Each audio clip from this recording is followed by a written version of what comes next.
Hello, everybody. Huvi 186 back again with the Overrated Podcast, episode 115. Yeah, Huvi 186 and Traditionalist 101. What's going on? Yeah, Traditionalist 101 is here. You know what I always say, ladies and gentlemen, is to hold on to tradition. But yeah, it's glad to be here once again. We were a little late. We had I had a little bit of we're not late. This is going to be the start time from now on. No. We can't make this the standard. We can't. Why? Because it's better because if we start this from now on at 8:30 or 8 o'clock, you know how late it's going to be. And I have to go, and I have to go to work in the morning. But we always start at 8 o'clock. Yeah. We need to change that. We can't be doing that. We can't be doing that. I agree. Yeah, we can't be doing that. Yeah. So how was your weekend? I'm pretty sure you had a decent weekend for yourself. Yes. Yeah, I would say so. I know there's people already in chat. I'll acknowledge you guys in a second. That's awesome. Yeah, that's awesome. Let me see. Well, I did buy. I bought SpiderMan2. So I'll talk. Like I said, that's one of the topics. I'll talk about that. Then Saturday. Hurricanes, they won. Props to them. And then Sunday, like before I went to work, Dolphins played. And they lost. I'm not upset. What are you laughing about? It's just the way you said it. It was just the way you said it. Okay, they lost. Okay, but the thing is, I'm not upset that they lost. It was a tough game against a really good team. There's a couple things that do annoy me, right? One, I don't know how a team that plays that physical can have no penalties called on them. None whatsoever. That's a bunch of horse shit. I don't give a flying fuck what anybody had to say. They not only did they take away points from us, they gifted them points, and they don't fucking need it. They don't fucking need it. With that said, we didn't get our asses kicked. Any Dolphin fan who thinks that we got our asses kicked are morons. We didn't get our asses kicked. What happened was we played another good team. They beat us, but they also got help from the referees. Oh wow! So you are actually literally blaming the refs that you lost this game. No. They probably would have beaten us anyway. That's what I was about to say. No, but you can't have a fucking game where you have one team get called for 10 penalties and one get called for 0. I refuse to fucking believe that. I refuse to fucking believe that they didn't commit. And the videos are fucking out there. The videos are out there. I could tell that you're pissed off for all the profanity that you're using already. And I, and look, no, and I'm just letting it out right now because, like I said, I'm not saying that we lost because of the referees, but they didn't. But they absolutely helped them. They absolutely did. I mean, There ain't no fucking dude. There was a fucking face mask penalty that they didn't even fucking call. well, that I wanted to address that real quick. Also, Yeah. I saw that, and I saw the replay. I was watching it over and over and over and over again, and I forgot which one of the commentators had said it, where he emphasized the fact that there are times where you could slap a guy's face mask as long as you don't grab it. Like sometimes, whether it's incidental contact, they will say that in most cases the referees usually let that go Well, as long as you don't well, grab the face mask. here's the thing. He tapped them, pretty much like a slap in Here- the face. Here's the thing. I think there is a call for that hand to the face. You can't do that. If it what like you said, if it's accidental contact, then I think they'll let it go. But Yeah. we ain't talking about that. We're talking about a full blown hook. That's a hook. He hooked the face mask. Oh, And okay. then, You think he hooked them? Okay, okay. dude, it's obvious. I thought it was a slap. I thought it was a slap. No, it wasn't a slap. It was a hook. He hooked. His head turned.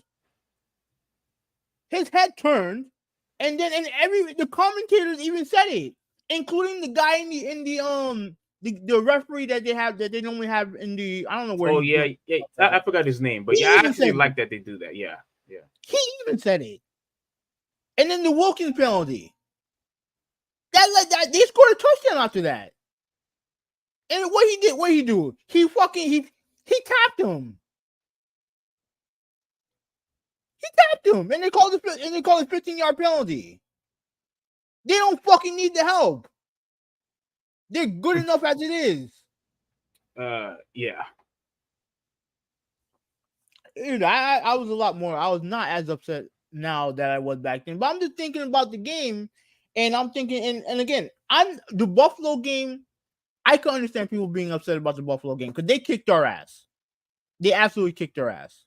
Mm-hmm. That was not the case here. They played well. Give them props. They played well. Jalen Hurts played very well. Give him props. But no, they didn't kick our ass. Not even a little bit. They did not kick our ass. Well, Huvi. I mean, if you want to say that they didn't really, to me, I felt like, especially when there was a 4th and 1, they completely dominated you guys, especially when they would go for it on 4th down. Like it felt like every other 4th down play that they had was pretty much rugby. That's what they were doing. They were doing rugby, and that play is gonna get outlawed. They did nothing but rugby on you guys, and you guys couldn't stop them, even though knowing that this was pretty much a predictable play. There was nothing that you guys could do. Like they mentioned how it hurts, like he squats like 600 pounds, and they have like really big linemen up there. So there was really nothing that you guys could do, because every time when they would run that play, they would at least gain over a yard every single time. Right. You guys couldn't stop them. That play is gonna get outlawed.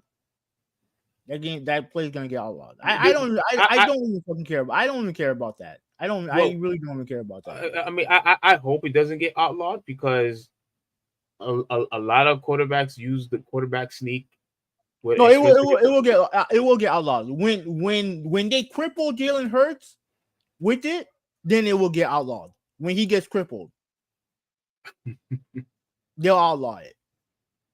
But with that, I don't even care about that. The thing that annoys me the most are people who are trying to say that the penalty didn't play a factor. It absolutely played a factor. Like I said, I'm not saying they probably would have still lost, but you know what? I would rather them lose a game like that when the penalties are not 10-0. 10-0. That is impossible. That's impossible. They need the NFL need to do better. Other than that, I had a good weekend. But I want to say even if that was the case, you could clearly see that Philadelphia pretty much had the whole game under control anyway. Like you saw that. Like that. Even with all that, we were still in the game. We were still in the game, and they took. Not only did they apparently take away one of our touchdowns, they called the penalty that aided in one of their touchdowns. They couldn't run. They couldn't run the ball. They're a run heavy team. They couldn't run the ball against us. I'm trying to remember. You said they couldn't run the ball against you guys? No, not really. No, we definitely couldn't run on them, but they couldn't run on us either. I mean, yeah. I mean, I guess you're right because neither team, had, 100 yards, rushing. I think Philadelphia was like in the 90s, like it was like 95, 98, something like that. I don't remember, but Miami only had like 40. So you guys didn't do good at all in the rush. Obviously, but here's the thing: it's funny to me that Jalen Hurts, who played well, he has AJ Brown. He has AJ Brown on his team, and that AJ Brown is a freaking beast.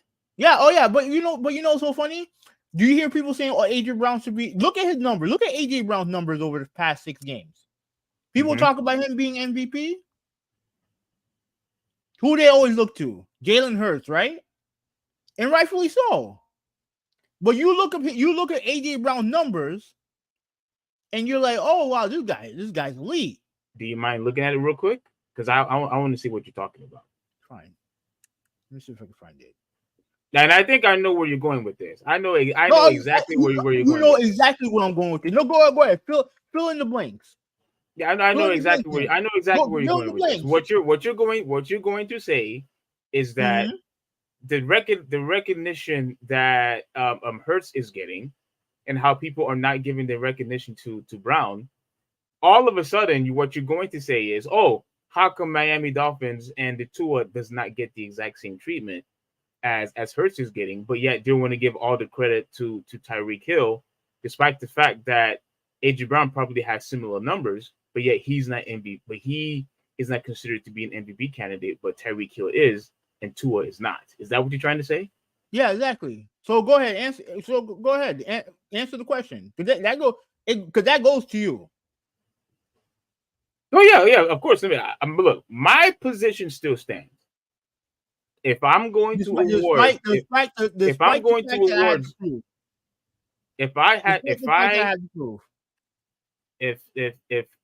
let me scroll up and check. Look at the numbers. Dang, it's so blurry. Why is it so blurry? I don't know. Oh, okay. Oh, I highlighted. I highlighted it. Let me. You want me to take it off? Yeah, let me see how it looks like when you remove it. Oh yeah, that's much better. Okay. Look at these numbers.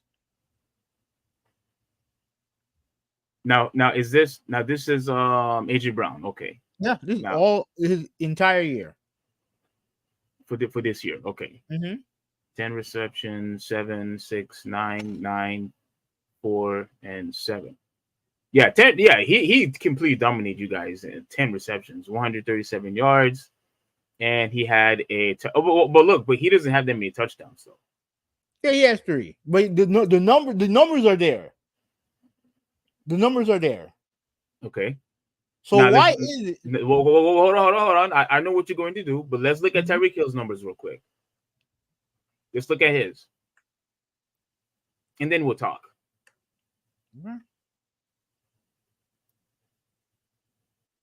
And then we'll talk, because I know exactly where. Because I know where you're going with this. So let's see. So you're telling me those aren't great numbers. It's not even about that. Like, you can say what you want about whether or not he should be. It's not even about that. What I'm trying to ask is, why is it that we can sit there and prop up Jalen Hurts, but when it's Tua, it's like, oh well, is this, is that, is this and that, and yet we're always like trying to find excuses not to say that Tua is good. Okay, so he had 11 receptions. That's really good. 6, that's good. 8 is good. 3, oh, it was against the Bills. Like the Bills did a phenomenal job, with your defense on you guys. So I'm not gonna really fault him, for the Bills. The Broncos, very impressive. The Patriots, okay, that's not too bad. And Chargers, freaking 11. Yeah, yeah. His. I mean, look, AJ Brown has great numbers, but I mean, look at freaking, and he has 7 touchdowns. 7 touchdowns, so far. I'm sorry, having no, but Tyreek Hill is the man, and if I had to No, choose who no, is the no one, best, no one, no one is arguing that.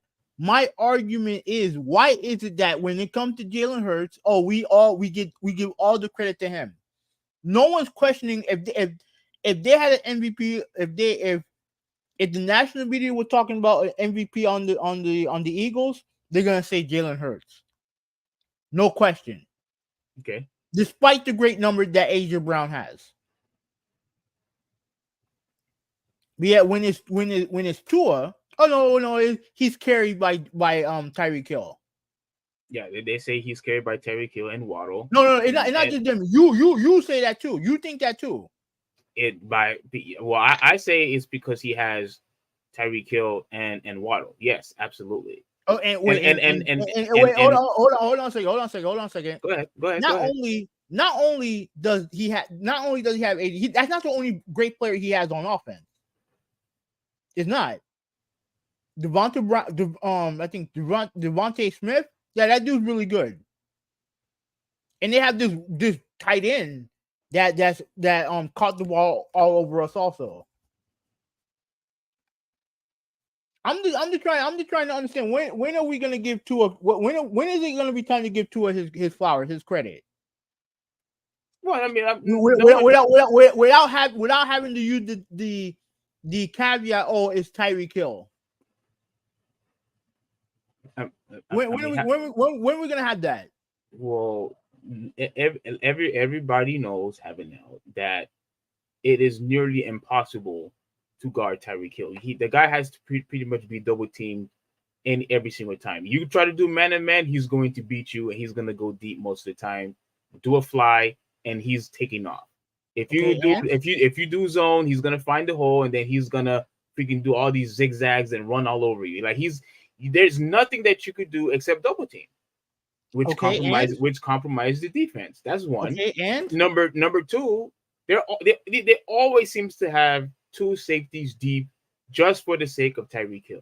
okay, He and he he he compromises every single team's defense. okay. So so Okay, so what? But why is that? Why is that now an indictment on Tua? no, it's just giving him extra credit. That's all it is. It's giving him extra credit. You won't see that in the numbers. Like, you're not going to see stuff like that in the numbers, but it still counts. And because that it counts, that has to be a factor of why people considering him to be MVP, the first wide receiver to be considered to be an MVP candidate. And I think he rightfully deserved it. He's not. Absolutely. He's not the first one. He's not the first one. He's not Well, the first one. okay, I thought he would be, but if he wins, now my second option would be McCaffrey. He would be my second one. If it's not Tyreek Hill, it would be McCaffrey. Like, the guy is freaking phenomenal too. But to stick, with Miami, what you seems to constantly forget is that Tyreek Hill has been dominating, with the exception of the Bills. He's been dominating every single team. Every single team. You have to make the consideration that he's at the very least an MVP candidate who won 186. You have to. He can be a consideration, but why can't AJ Brown? Do you think AJ Brown is dominating the league like You saw what what he did Tyreek Hill yesterday? did? You saw what he did yesterday. Yeah, against you guys. Well, your defense is not that good.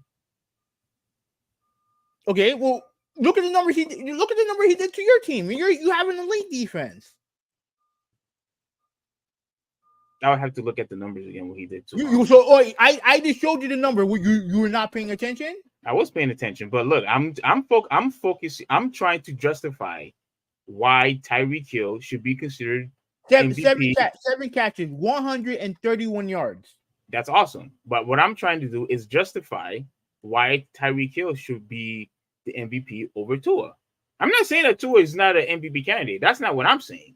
All I'm saying is that I think Tyreek Hill deserves it more. That's it. All right, I'm done You with you making it seem like it's a huge insult if you give it it. to It Tyreek is. Hill. It is because no other quarterback deals with this. No other quarterback deals with this. We always give the credit to the quarterback. Okay, but with all the impressive numbers that Brock has been giving, you know who they're saying that should win MVP in that team? McCaffrey. So Tua is not the only one that's going through the same thing. Because you had the fucking nerve to say that Brock Purdy is better than Tua Tagovailoa. No, we're not talking about that. No. Let's stay focused. No, let's stay focused. Let's stay focused. Let's stay focused. No. Let's stay focused. Let's stay focused. With all the impressive numbers that Brock Purdy has been doing in this league so far, who they're saying the MVP should be? McCaffrey. So don't say that it's just Tua. Brock is going through the exact same thing. Who did you say? You said that Brock Purdy was better than Tua Tagovailoa. But that doesn't matter. That doesn't matter. No. That doesn't matter. No. That doesn't matter. We're talking about I'm about to catch you right now. You think that he's better. You think that he's better than Tua, despite the fact that he has an elite running. He has two elite running backs, McCaffrey and Debo. Right? He has great wide receivers on his team. He has a plethora of great skill talent on his team. Okay. And even I've admitted that I look at what Brock Purdy has done. Because at one point I wasn't going to give him any credit. Of course you haven't, and that's why you still owe him an apology now. But go ahead. I'm not giving him no fucking apology. I've already said that when it comes to how the game play, he's the right guy for the job. He is. I think he's a better quarterback than Jimmy Garoppolo. Jimmy Garoppolo's average. He's just average. Fine. But the thing is that you said that he's better than Tua, despite the fact that you even acknowledge all the talent that Brock Purdy had. Despite you give Brock Purdy all the credit, despite the fact that he has all this talent, but yet you sit there and you say that Tua is not as good because of one fucking person. Let me. Do you first off, Waddle and Tyreek Hill is better. Stop better. Stop saying Waddle. No. Waddle's struggling this year because he's dealing with injuries. He's not putting up the numbers that Tyreek Hill is putting. Not even close. He's still a threat. He's a threat, but not when he's hurt. Not when he's injured. The main person, the guy, like Waddle's not considered MVP candidate. Tyreek Hill is. Yes, agreed. All right, so go ahead. Continue. Yeah, what I was. Yeah, what you gonna say? I'm not going to agree with you on that either. But go ahead. You don't even know what I was going to say. I know exactly what you're gonna say. Go ahead. Tyreek Hill and Waddle is far better than any receiver that the 49ers have. All of them. He's better than Conley. He's better than what's that dude's name? He's better than Jennings. He's better than who am I now? Oh well, Kittle, he's a tight end, but yeah, I think Tua does not have a tight end on that caliber, not even a little bit, and that matters. Okay, that's fair. I don't even know why I'm so pissed off, man. I really don't. No. The reason why you're pissed off is because you don't think that they're giving Tua, the same recognition as Tyreek Hill. Despite the fact that Brock is getting the exact same treatment.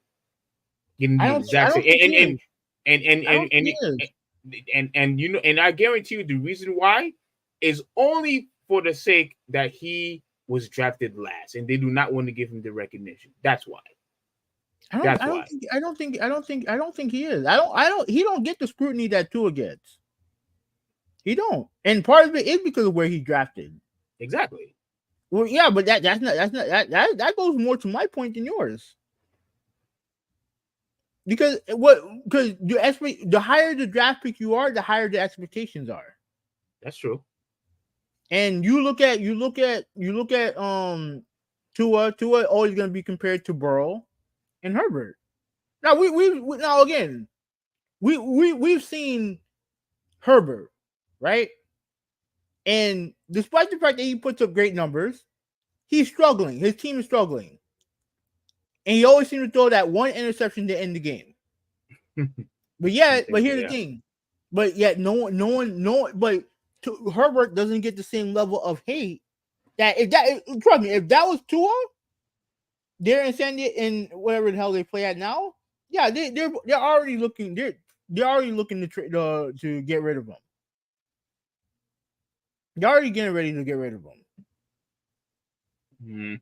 I don't know if I'll go that far, but I don't know if I'll go that far. I think what was really pissing me off is the discord that I'm seeing with some Dolphin fans, right?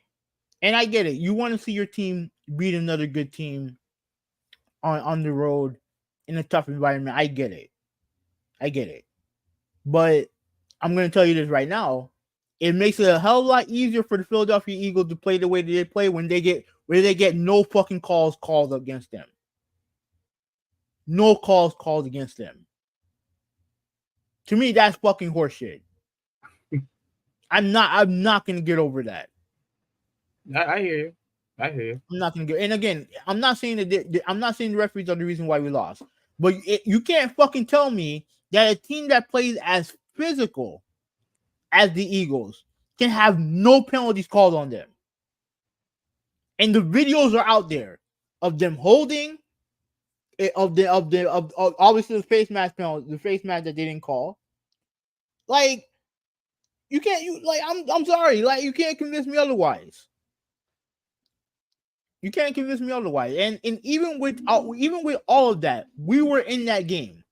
Yeah, we were in that game until the pick by Tua.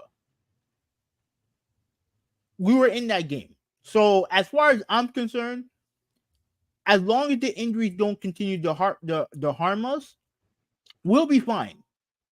We will be fine. Beat the Patriots, right? And then I'll feel better. Swear to God, if they lose to the Patriots, I'm gonna be fucking high. I'm gonna be pissed. Well, I think Patriots, probably got their stuff act together now. I think they. I'm not gonna say they officially found their identity, but that was a really good game against what they did with Buffalo. That was just very, very impressive. That's incredible, yeah. And Diggs, very impressive game he had also, but clearly, it wasn't enough. It wasn't enough. And and look, they were already the first half scoring no touchdowns, no scores in the first quarter, but New England was able to score 10. That's just unacceptable. They put themselves in that position. That's why they lost. And even though they came back and New England they were able to score. They couldn't stop them. Oh, they have this elite defense, but yeah, they couldn't stop. They couldn't stop. I think there was a play where it was like 4th and 13 or something like that, and they were not able to stop them. So the fact that they were able to beat Buffalo and you guys couldn't, don't be surprised that they're able to beat you guys. I mean, you guys beat Buffalo. Yeah, that's true. Because we have an elite defense. That's why. Yeah. That's why. And the only thing that that irritates me, well, the Jets had a bye week, so I don't have really nothing much, to complain, except for the fact that the Green Bay Packers loses out of all the teams that they freaking lose to the freaking Broncos. Absolutely pathetic. The first quarter, 0 points. Second quarter, 0 points. And you mean to tell me that that's how you're supposed to beat a team that you're supposed to run over that team? That team shouldn't have been able to compete at all, and you guys lose against freaking the Broncos. Steve, I don't know if you know this, but the Green Bay Packers are not that good. Losing against the Broncos is unacceptable. All right, that's fine, but Green Bay ain't much better. I think this year kind of proved that this Jordan Love needs, he needs to get better. He needs more experience. He'll be fine. I mean, and no, I think he'll be. I mean, they need. I mean, you can see why you can see why Aaron Rodgers was done playing there. You can see that now. Yeah. So yeah, I mean, it is what it is. But anyways, is there any other team you want to talk about before we move on? No, not really. I guess the last team I'll give a quick mention. I'll give a shout out to Baltimore. They Detroit. Holy shit! My goodness, man. They did it. Lamar Jackson, he's on my fantasy team. He put up the numbers. Now, mind you, let me also say this real quick. I lost. Here's the score, because right now I still have two players that are playing right now. But let me tell you what happened to my team. Right now I'm losing to a guy. I'm not gonna put his name out there. I don't want to, but I'm losing to a guy 162 to 86. Mm-hmm. So I'm getting my ass kicked. Now let me tell you let me tell you some of his some of the things that he has, right? He has Justin Fields as his starting quarterback. Didn't play. He was out. Okay. Right? He also has the New York Jets defense, who didn't play this week. They're on a bye. And he still kicked my ass by 80 points. Still kicked my ass with 80 points. And I'm looking at this and I'm like, there's no way I was gonna win. There's no way I was gonna win. No, you weren't. There was no way you was gonna win that. No. So no way that was going to happen. Yeah. So I mean, but you're right. Lamar Jackson, he that was a fantastic game. Yeah, and one last shout out before we move on, because we can't go through every team. Right? It'll take too long. But I do want to give a shout out to Patrick Mahomes, and the reason why, dude, that this guy, the way how he could just stay in the pocket and then just scramble, he has to be the best scrambler of all time. Stop with that. Stop. He has to be, man. And the reason why is not only is he able to sustain plays, but sometimes I'm watching a game and it feels like as if I'm watching. Have you ever played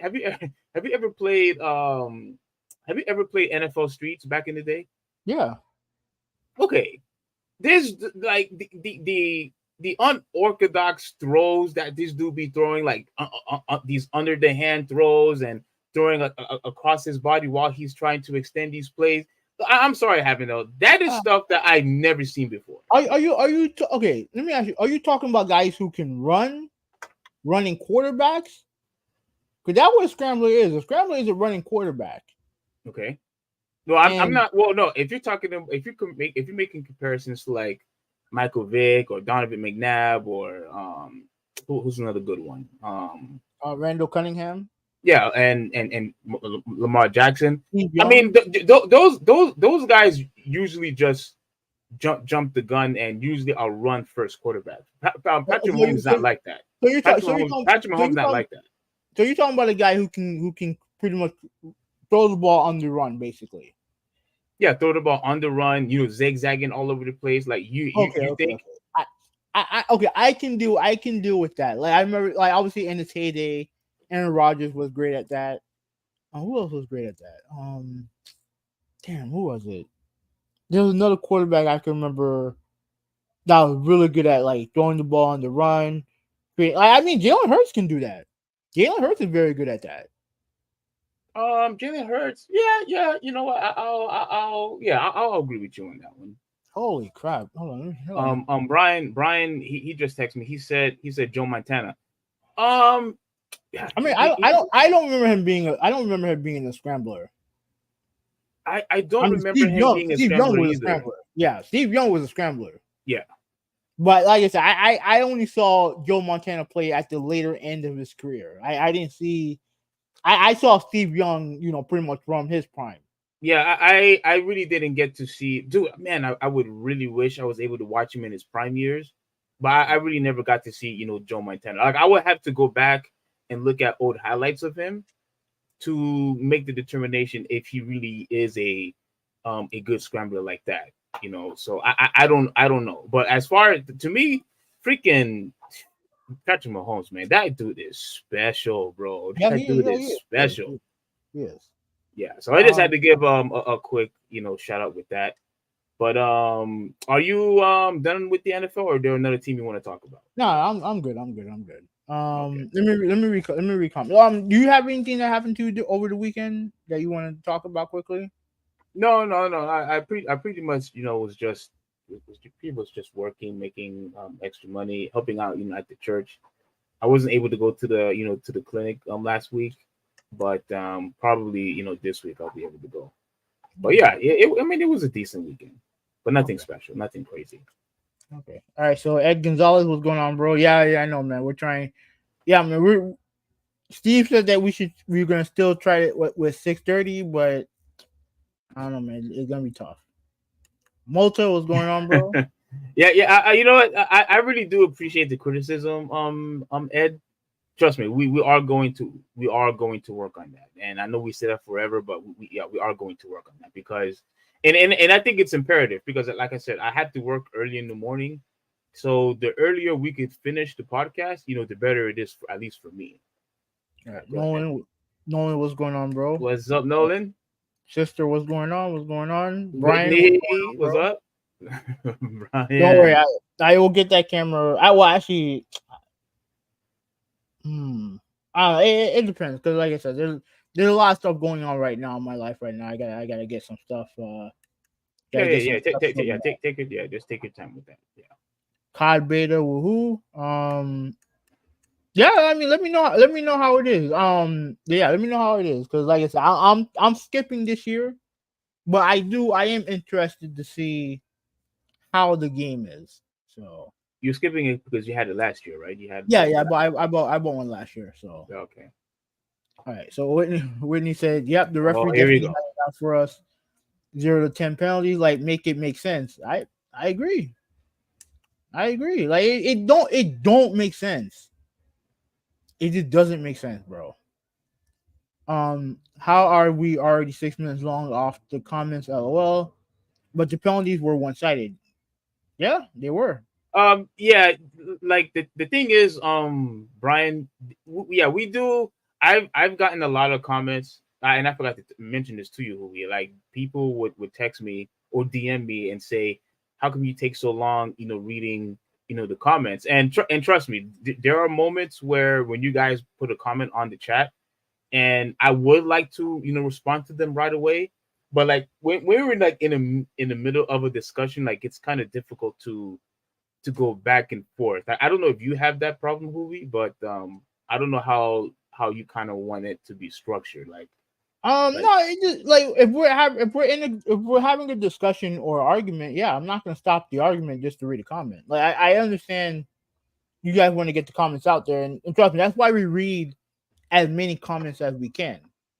hmm But if we're in if we're in an argument, I can't just interrupt and be like, because like I said, you might forget what you're talking about. I might forget what I'm talking about. So I get it. So that's why I'm trying to get.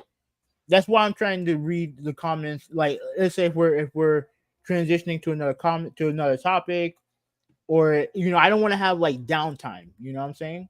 hmm So yeah, so yeah, don't worry, we'll do better. We'll do better with that. So F is in the chat. What's going on, bro? What's up, Fred? What's up? Once again, Joshua, congratulations on the proposal. That's very good. Joshua. And that ring was freaking fat. And what's up, nephew? And nephew, I hate to do this, but I must say this to you, nephew. Don't ever try to challenge me on Street Fighter 6 again. And talking all that trash, saying that, oh yeah, I want to see how good you are, Uncle. I'm going to beat you, Uncle. I'm like, okay, I'm not. You know what? I'm not going to take it easy on you. I think he won one time. I think like one time, and I pretty much annihilated him after that, where he didn't want to play anymore.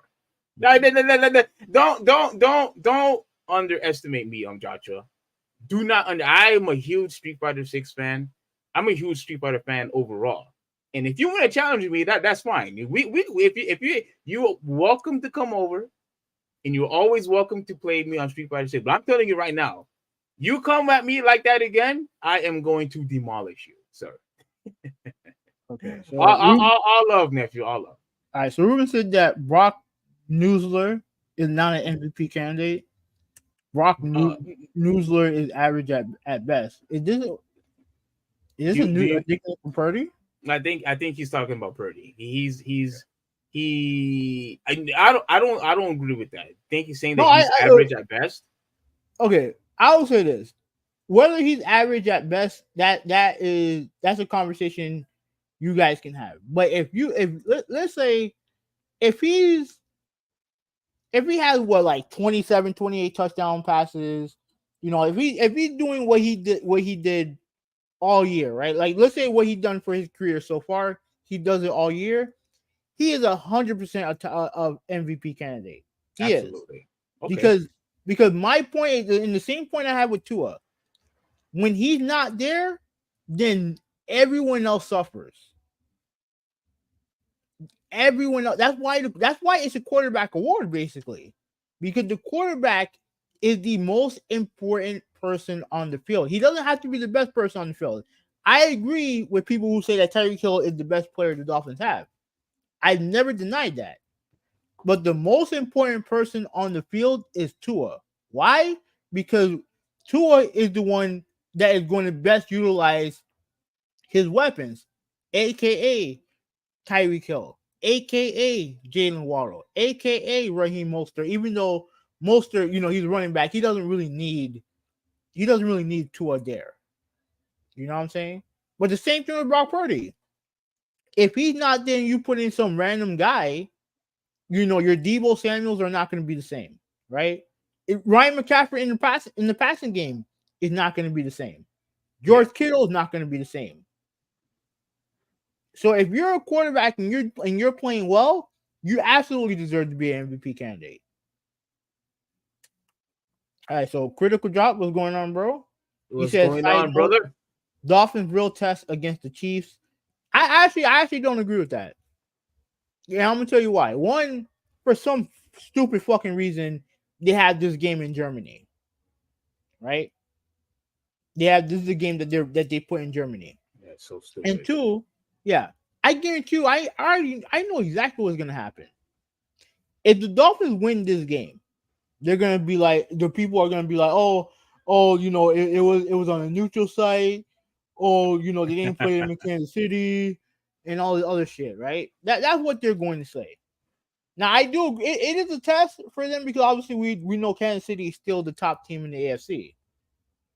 But the excuses are going to come out. Trust me, I just know if we win. I mean, I think he's right. I think that is one of the. I think Kansas City is the probably the biggest test that the Dolphins are going to have. I mean, you forgot Patrick Mahomes, man. That dude is crazy, just crazy. But yeah, I agree. I agree with critical drop on this one. Yeah, Tyrell Williams, what's going on? How you doing? What's up? I'm glad that you're able to finally find out how to comment on the chat. It's good to have you. Appreciate you. A couple of girls on here. Awesome. Like that's Montana. Like Brian said, that's Montana style. Like I said, anytime I seen a San Francisco running back run, it's Steve Young. That's what I've seen run. Like I'm talking about, like, as far as like creating space in the pocket, whatever. I like I said, I only saw Montana play, in the later years of his career, but he was not the scrambler that Steve Young was. Now Montana's a better quarterback, but Steve Young was a scrambler. Like that dude was. I guess you could say he's athletic, even though he didn't look it. But he was a great running quarterback. I do remember that. Mm-hmm. Since they're saying that Waddle's struggling. Yeah, he's struggling, man. And to me, I think a lot of that is injury. Yeah, most do the injury. I was very surprised when he was grimacing. He barely could, walk. I was very surprised that he was able to come back and play. Yeah, he came back and played. Yeah, absolutely. Like I'm not like people. I guess some people are down on him. No, that dude's hurt, man. That dude's hurt. Like, and Yeah, so like I'm gonna give him. I'm gonna cut him some slack because I know when he's healthy, he's gonna be good. I know when he's healthy, he's gonna be good. absolutely. All right, so like Brian said that Steve learned from Montana. I Hmm. I don't know. Remember, Brian, you're older than us, so I guess I'll Yeah, take your word for it. I was just too young, and you Huvi as well. Yeah, we was just too young to see Montana play in his prime. So, like I said, the only thing that I could do, what I'll do is, just for the sake of for the argument, I will go back and look at video footage of him playing and see how good of a scrambler he really was. But I'm still sticking with Patrick Mahomes right now. And your sister, she puts, I don't know what that is. penguin emojis. Oh, what for? That's for Jalen Waller. That's his nickname, the penguin. He does the penguin dance. Ah, okay, cool. All right, so Well, Waddle's not 100%. Well, yeah, and and you know something, who we that could be part of the other reason why you guys really couldn't sustain staying with the Eagles, because they were just too far reliant on Tyreek Hill throughout the no, rest of the no, way. no, no. The problem is we couldn't run the ball. That's the main problem. We couldn't run the ball, and Yeah, that's been the part that has made our offense truly special. Is that we were able to run the ball, and props to Philadelphia, they stopped it. They stopped it cold. They stopped it cold. yeah, but usually having those two guys there, can compensate that, though. You know what I'm saying? Like having them there, you didn't really need to have a great running game, as I'm long just as you had both of those two wide receivers were I'm healthy. I'm just trying to understand why can't we find a good tight end, a good catching tight end? That's what I'm trying to understand. Where's our George Kittle? Right? Where I need a good tight end. That's what I need. That's what you get for getting rid of Gesicki. That's what you get. You think Kaseki's good? Look at what he's doing in That, New that, England. well, he had the game winner in New England. He's going He had the the game first winner in thing New England. it's the first thing he did good over there all year. He had the game winner. He got the game winning touchdown. That's Steve, a good thing. So give the That guy dude's some not good. props. Dude, that That dude's that not, that he's not good. He's not good. He's not good. he's not good. No, he's not. You're only And saying that. You're only saying that. I like it. I like Gesicki, but he's not good. He's not good, bro. What's he done in New England? Realistically, what he done in New England? I mean, game's going Come dry. on. So I mean, that's fine. Okay. How many wins is that now? What, 2? That's Come on, funny. bro. Yeah, okay. All right. Anyways, let's see. Okay, so Ed is saying that Steve wasn't a huge scrambler, but he did better than most on his feet. And he said Oh, okay. Montana was just about the same, not really a huge scrambler, but did enough to prolong the play success rate. Okay. I'll take you guys' word for it, because like I said, I didn't, like I said, the latter years of Montana is what I watched. I didn't watch him in his prime. All right, so yeah, when you said they better not lose to the Patriots, I'm on that tip. Don't lose to the fucking Patriots. Don't. You got the gaming stuff laced up and 1v1 me in person. Then I think he challenged you to a basketball game. Yeah. He said he's charging me to a basketball game. Look, Joshua. Listen, nephew, listen. Whenever you try to challenge me on something, all I'm trying to say is just show some humility. That's it. That's what I'm saying. Now, look, I Some know. people need to learn humility. That's one thing. So next time, if you approach me and you challenge me on something, just be humble about it. That's all. And then I won't humiliate you, like I did, the other day, like I did yesterday. That's all. We don't have to change it, to basketball. I think I'll beat you in basketball anyway. But Oh you no, now you had to go and say. Now you have to play in 1-1. know. Oh gosh. All right. All right, so Rudolphi said that you were probably being cheap. Um, First off, Rodolfo, have you and I even played on Street Fighter 6? How do you know I'm cheap in that game? How do you know I'm cheap? I want to play you just for that. You know what? No, you know what? I'm going to say this in this chat right now. Huvi 186. We need to plan a game night. Okay, we need to plan a game night. And what I want to do, I want Street Fighter, Tekken, and whatever other games to be in the library, and for us to play. We have our pizza, we have our wings, we can do whatever, but we need to have our game night. And then I need to shut you guys up. I need to shut you guys up. So now you're calling me cheap? Oh, you are definitely going to be playing against me when we have that thing set in stone. Okay. Now, Huvi 186, we are going to discuss this after the podcast. We need this. We need to have a game night, whether if it's next month or the month after. We need to plan one. Now, Whitney, you said the Jack sucks. I mean, look, we don't have our quarterback right now. Okay, we don't have our quarterback. I already know we're not going anywhere.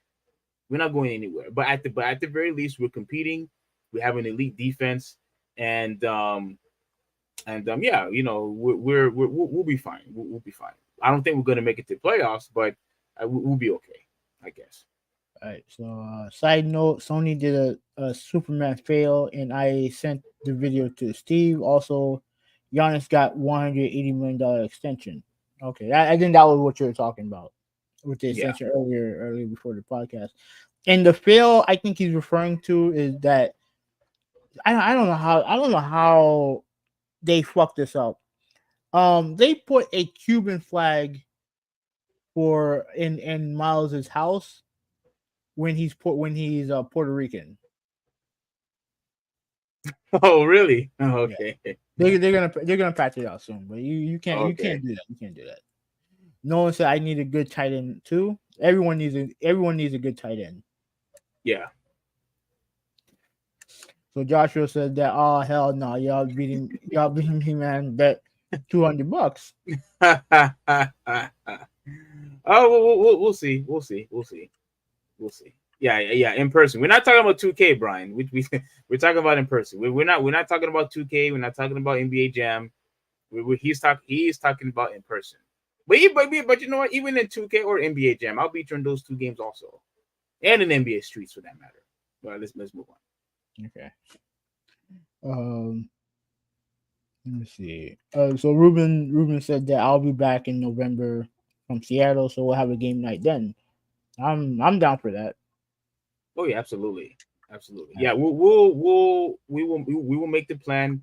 Most likely, it's going to be like on the weekend, and then we all could have all our games and our food. And trust me, every time we have a game night, it's been fun. It's been great. So it's gonna be nice. Okay, so let's move on to the next topic. Are you going to take his offer? He said he wants you to do one-on-one. Are you talking about me or are you talking about Huvi? I don't do Call of Duty 1-on-1. Oh, you don't? No, I don't. Like it's not fun. Like and it's not obviously not knock at Brian or nothing like that. Just the 1-on-1 COD isn't fun to me. Wow, I'm actually surprised you saying that because I remember that used to be big back in the Halo days and Yeah, 007. yeah, but Um, I don't find first person shooters 1v1 to be fun. Like I like it like on free for all. We have 4 or 5 people in there. Yeah, that would be fun. One v1 COD has never done it for me. Let's come on. um, and Whitney, you say how you call out your nephew like that. Look, first off, Whitney, he did that to me first. He did that to me at the house, talking about he wants to play me against Street Fighter. He did that to me first.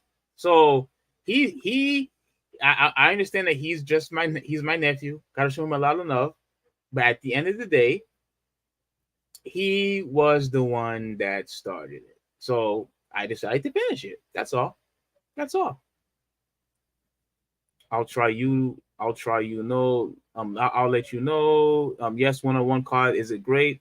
I'll do 60%. Now, Brian, I think one or two times we actually did a free for all when it was me, Huvi, I think Brian and Jabonis. I can't remember who the other guys were, but having a would you still be down to do that? Yeah, sure. Oh, okay, But, okay. all right, so let's talk about this real quick because we did forget to mention it that the PS5 Slim is gonna be coming out, I believe this December. Let me see if they have a official date for it. Yeah, let me see. As the holiday season approaches, we are excited to share that we have a new PS5 model launching to address the evolving need for players. Our engineering and design teams collaborated on a new form factor that provides greater choice and flexibility. The same technology features that make PS5 the best to play are packed into a smaller form factor along with an attachable Ultra HD Blu-ray drive disc and a 1 terabyte SSD for more internal storage. Okay, I, I'm not gonna read this. I'll just read the last part. You can add the Ultra. Okay. Let me read it. The new PS5 has been reduced in volume by more than 30%, weight by 18%, and 24% compared to the previous models. There are four separate cover panels with the top portion in a glossy look, while the bottom remains in the matte. If you purchase the PS5 Digital Edition, you can add an Ultra HD Blu-ray drive for PS5 later, as it will also be while it will be sold separately for $80. When is this thing coming out? Okay. The new PS5 model will be available starting this November. So this November it'll be out. And US retailers and direct PlayStation.com where available. It will continue to roll out globally in the following months. Once inventory of the current PS5 model has sold out, the new PS5 model will become the only model available. So, Whoa! mhm. Yeah, what The, happened? the Slim will be the only one available. Yeah, yeah.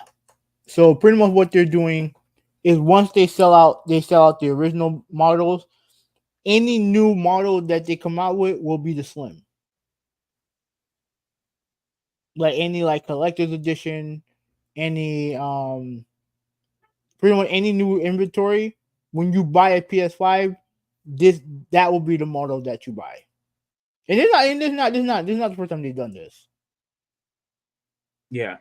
I'm remembering. I'm going back. Yeah, I remember Yeah, now. yeah. Did it with the PS3. They did it with the PS3 because when they pretty much they had to change pretty much everything about it. So yeah, so it's not new. Um, here's the thing, right? I know a lot of people are talking about it, so let me ask you this, right? Obviously, how do you like the look of it? I mean, it looks a little weird having that line in the well, Yeah, almost nearly in the center. yeah. So I prefer the original, the look of the original.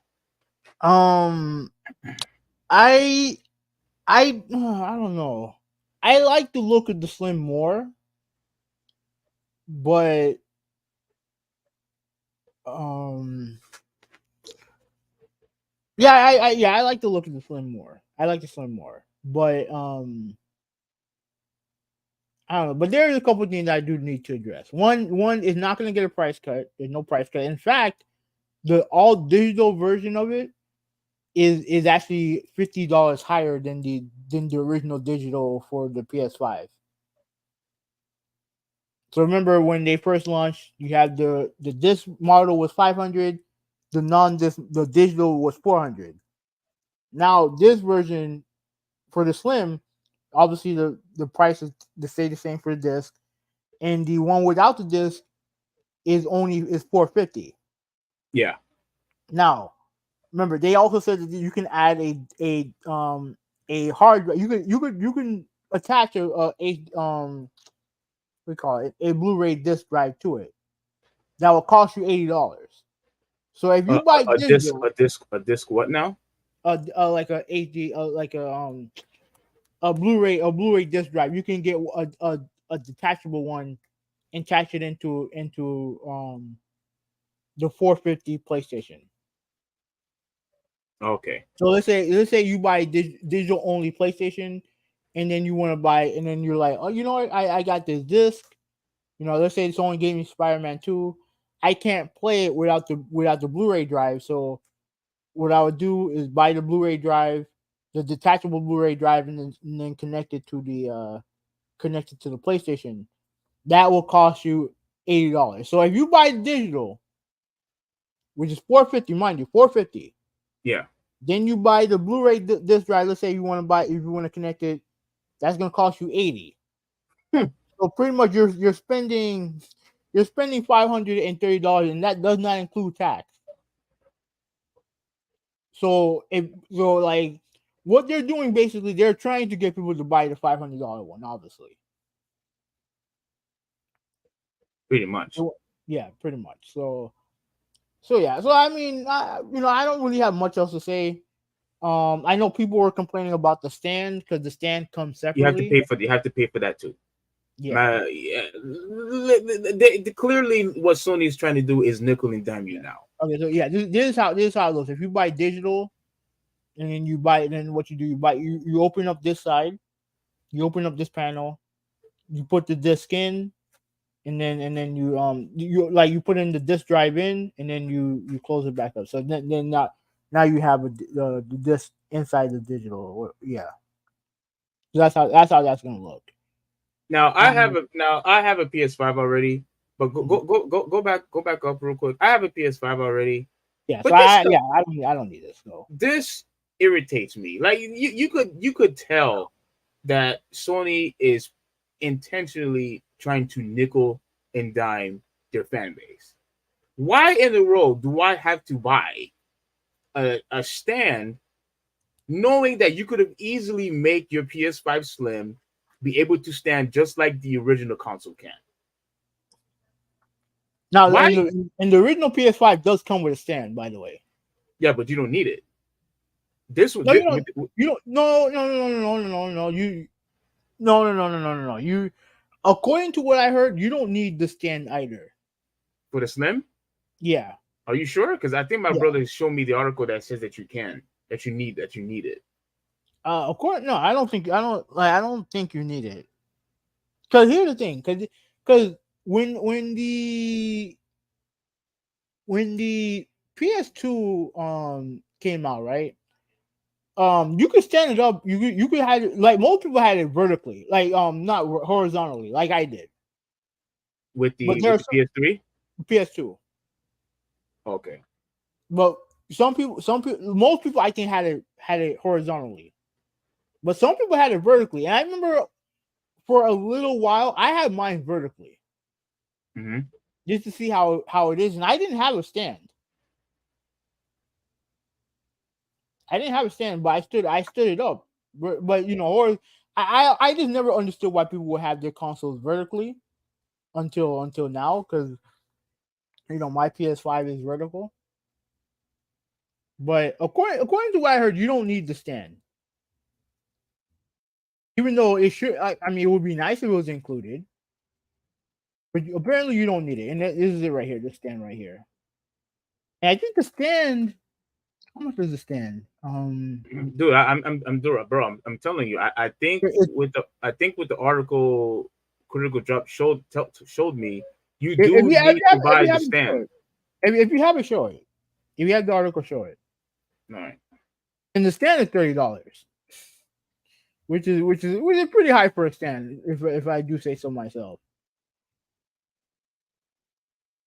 Yeah, if you have the article, let me know. Yeah, Um, let me pull it up. yeah, I'll play the Oh video. snap! They just pulled again. Wow, Yeah, I'll Vikings play are the video. wow. All right, while you look, let me read some comments. Let me see what I can. Okay, so yeah, so Brian, all right, so yeah, so I read that, and he said that 1-on-1 was fun in GoldenEye, and Halo Deathmatch really sport was the optimal mode. Yeah, I didn't know the Slim. Let me see. All right, so Brian says I didn't know the Slim wasn't a good quality as the PS5 first 4 months gen for cooling XTX, etc. Okay. Um, Ed said that 1 terabyte is a joke with today's games. I agree. Um, yeah, I agree. That's why. If I'm not gonna play a game anymore, I just delete the game to save space. That's what I do. All right. Let me see. All right. So Brian saying that terabyte is enough. It's an add-on, so you have 2 terabyte total. No, no, no, no, no, no, no. No, no, no. I think. No, I don't. No, I don't. I don't. I don't know. I need more information on that. I need more information on that. So let me. And he said, and my God, delete games you don't use and download it if you need it. 8 games on your PS5 means you ain't great in any of them. You got to focus on one game to get good. But what, Um, what games are you talking about? Now you're talking about in general, like I mean, me, I have how many games do I have on PS5? I'm just talking strictly disc based games that I have. Let me see. Let me turn on the light. I have 1, 2, 3, 4, 5, 6, 7, 8, 9. I have 9 PS5 games, and that doesn't include the digital games. So, like for me, for me, I don't mind having like if I'm not gonna buy if I'm not gonna play a game, then I'll delete it. But most games, I don't like. I've never been someone who plays like one game at a time. It's just never been my forte. Yeah. So, so no one says that's some BS. Um, let me see. Gotta have to get a big O and combine the PS5 and Xbox and gaming PC in the single unit with water cooling. So Moses says I don't think I've actually ever played a PS5 or seen someone play it in front of me. Um, I'm surprised because I'm pretty sure you could play it. I'm pretty sure they have it on display somewhere where you could actually play it. I've seen it on display, but I've never seen it. I've never seen like a playable demo of a PS5. Oh, you haven't? Okay, Mm-mm. that's interesting. Yeah. So Critical Drop said that Sony's turning into Apple with what they're doing. James said that the Slim is the third world ugly. Oh, Big James said it's ugly. Yeah. Yeah, I just don't like the line in the middle. I'm just not impressive. And for you to say Sony's turning into Apple with what they're doing, yeah, they're absolutely turning into Apple now. Yeah. Absolutely. It's hard to deny that. It's hard to deny that. Yeah. Brian said, "Yep, Steve is right. They're trying to nickel and dime you." Mm-hmm. Yep, and yep, having no, you're wrong, bro. Based on this article Right, let me see. right here, it says, okay, yesterday Sony announced its slim models for the regular and digital edition PlayStation 5, but not without some extra cost being introduced with the line. For starters, both the regular and digital PS5 models will come with a horizontal stand, but no base. A base is included in the box with the launch models, but Oh, if you want to stand the PS5 Slim vertically, okay, up and down vertically, you need to buy a okay, separate vertical okay. stand compatible with all PS5 models for 25 or Oh, okay, 30. okay, okay, okay. So they only have the horizontal stand. Yeah. Oh, okay. Could the stand that they come with in the OG PS5 can be used for both vertical and horizontal? Yeah, And this one, if you want to do it vertically, you need to buy something extra. Okay, I understand. yeah. But So the thing that the thing that I want to know is the reason why I have mine vertical is because I think the console looks stupid horizontally. It looks stupid. Now with the slim, I wonder if it looks the same, you know, if it looks that stupid, horizontally. I wonder if it looks the same stupid horizontally. Because the way that the system is shaped, I don't personally yeah, you can't really tell here. If it's smaller, I don't think it'll look as ugly, but the main reason why I have my thing vertically is because horizontally it looks awful.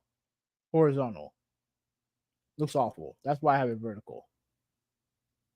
So yeah, so and it continues on. For buyers in North America, the slim model for the digital PS5 is more expensive than the launch model, costing 450 to 400 despite yeah, what I its saw. smaller size. The Slim 5 with the disk drive will remain at the same price of 500. I think you mentioned this before. Yeah, I And mentioned the water cool. Let me see if there's anything else that's important. Um Thinking about buying digital, make that. sure Okay, let's see. to okay, Let me yeah. see. You see. Okay. So you see where is that right now? It's horizontal. Yeah. Still, it looks better, but still looks dumb. It looks like garbage to me. It Yeah, looks like like garbage. yeah, it still looks dumb. It just looks, it just looks weird. Yeah, It just looks weird. It's like having like an extra piece on it just looks awful. yeah, It just looks yeah. out of place. It just doesn't look like they function it properly. I don't know. I just It looks like to me where it pretty much looks like you just have a box, sit it down, and that's it. You just take the box, you lay it on the ground, and then that's it. You know what I'm saying? okay. And I need to say this one last time. Mhm. I'm really getting irritated of these stupid companies, whether I'm a fan with them or not, are intentionally trying to nickel and dime their fan base. Like I said, they could have easily just have a regular stand like they did with the original PS5, where we could use that stand vertically or horizontally if you choose. Once again, they are removing choice from the audience. Now, you may not think this is a big deal, but I think this is a huge deal because because they intentionally removed that function so that you could buy it and spend extra money Are you talking where about the it's disk not drive? needed. Huh? Talking about the disk drive? Talking about the stand. Oh yeah, okay. I'm talking about the stand. The disk drive, no. When it comes to the disk drive, that's your fault. Yeah, because at the very least, you had the choice to choose a digital one or the one with the Yeah, disk drive. yeah. Like them selling the disk drive by itself, it is what it is. You know what I mean? But if you're buying if you're buying digital, then yeah, I feel like you're committed to buying a digital. I don't feel like you need to buy the disk drive. Like maybe down the road, maybe. But if you're buying a digital PlayStation, I feel like you're dedicated to the digital library. Yeah. So Like I said, for Sony to intentionally remove that function so that way you have to buy it, I think it's just a bunch of BS. It is BS that they're making you do this. So if you don't have, for those of you who do not have a PS5 yet and you want to get one, do yourself a favor, buy the original one so you could save $30 or whatever price it, because that's just unnecessary what you're doing. It's unnecessary, and I don't like it. I'm really getting tired of all this nickel and dime stuff that these companies are doing. I don't. I just had to say that real quick. No, and you haven't stated your opinion. Like, don't you think this is BS? about the stand, Yes. um, it is, but like I also know what this company is becoming. So and to me, I have a PS5 already, so I'm good. Mhm. But they like this is not the first time they've done it. So it's like I'm not that I'm not that upset about it. Okay. Even though yes, it is nickel and diming. It is what it is. I just don't like the practice, but yeah, go ahead. Yeah, I get you. I get you. You need it or a different stand. Okay. I use an aftermarket that has fans in it too. Okay, okay. So he's gonna buy something off market. Okay. No, the OG stand is only for vertical. Um, no, you can use the you can. No, you can use the OG stand for both because I've seen people do it. I've seen people do it, but even with the stand, it looks dumb. Horizontally, Right. it looks dumb. Even with the stand, it looks dumb. And Ed said that looks like an afterthought. Yeah, it does. Yeah, it does. You just be like, okay, I'm just gonna lay it down right here, right? Like with every console ever, you know where it's supposed to stand. You know what I mean? You know how it's supposed to be positioned, right? From all the way back to Nintendo onward. Even before that, you kind of know how this thing's supposed to look and how you're supposed to let it rest. And with the PS5, you really don't know. I mean, yeah, you really don't know. So okay, so on that note, all right, so we can move on. And before we move on, I need to say this, real quick. Um, Turn the air. Go ahead. we talked about this last Oh, week, but I'll be speaking. right back. Go ahead, keep talking. I'll be right back. Okay, so Huvi has to go now. All right, while we wait on Huvi, I really need to say something that is just okay. The gaming industry is not only is it pissing me off, but it's turning me off to the point where I'm at the point where I just want to start giving up gaming. I really do. I feel like at the point where, as much as I'm looking forward to all the new games that's coming out in the near future, I'm starting to really get turned off of what the gaming industry is doing. With all the nickel and diming, games are getting more expensive, and with all these crazy additions that they're adding, um, games costing 70, 80 if you want the collections, it's $100, $200. Like it's, I just don't like the direction where the industry is going, to the point where it's just pissing me off so much, where I just no longer want to support it. Now I'm not saying I'm definitely going to give up gaming right now. I'm going to wait it out. But like I said, I'm no longer supporting Xbox. I'm no longer supporting Xbox. And now there's only two other gaming companies that I'm looking forward to, which is obviously Nintendo and Sony. But if they're gonna, especially Sony, if they're gonna continue to go on this route, constantly nickel and diming you intentionally, yeah, in order for me to, to make a stand and not support a particular practice, I'm just not gonna support your company or your games anymore. I'm not. You are constantly costing me money, and you are intentionally want to cost me more money for a freaking stupid stand. I'm sorry. I just cannot support this type of practice, and I'm at the point to where I I just want to start giving up gaming. Like I'm really I'm at that point.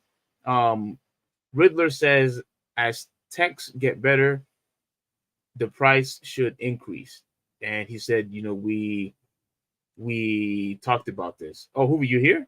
Yeah, I mean that was fast. yeah. um, So Brian said that it literally screws. I know there's a place on the bottom that it screws, but like I have to look at it again because I could have sworn I could have I could have sworn I seen people put that screw on uh, horizontally. But like I said, I mean it don't matter. At the end of the day, it really doesn't matter. It looks dumb horizontally anyway, so it doesn't matter to me. But yeah, but go ahead. Respond to Rodolphe. Yeah, he said, we talked about this over the years, back in the the PS1 days, the PS2, PS3. If I remember correctly, having back in PS2 and the GameCube and Xbox, on average, were the games $60 or $50? I think gaming went to 60 during the PS3 era. Okay, so we didn't have any $60 games on the for the PS2 or the GameCube or Xbox, correct? Yeah, when it came out, no. When the games Okay, originally came out, no. yeah. Okay, so most games were $60 on the PS3, and it remained that way on the PS4. Yes, Uh, because remember, I didn't game on the PS4 and Xbox. Weren't all games $60 on that yeah, generation too? yeah. Okay, so my question for Rodolphe is, why then there was a price increase when we moved on to next gen, when we moved on to the PS4 and Xbox One and the Switch? What happened to the price increase then? It stayed the same, yes or no? Now when he answers that question, then I'll move on. Now I had shared this on Twitter real quick, Mm-hmm. and the reason why I'm pissed off about this. Now we talked about this last week. I was unaware that Target is now doing the exact same thing. Now, I don't know if you was aware of this, Huvi, but I discovered earlier today Mm-hmm. that Target is also pulling out physical media.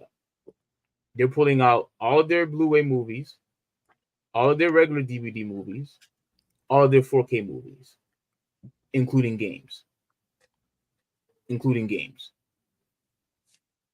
I am going to say this.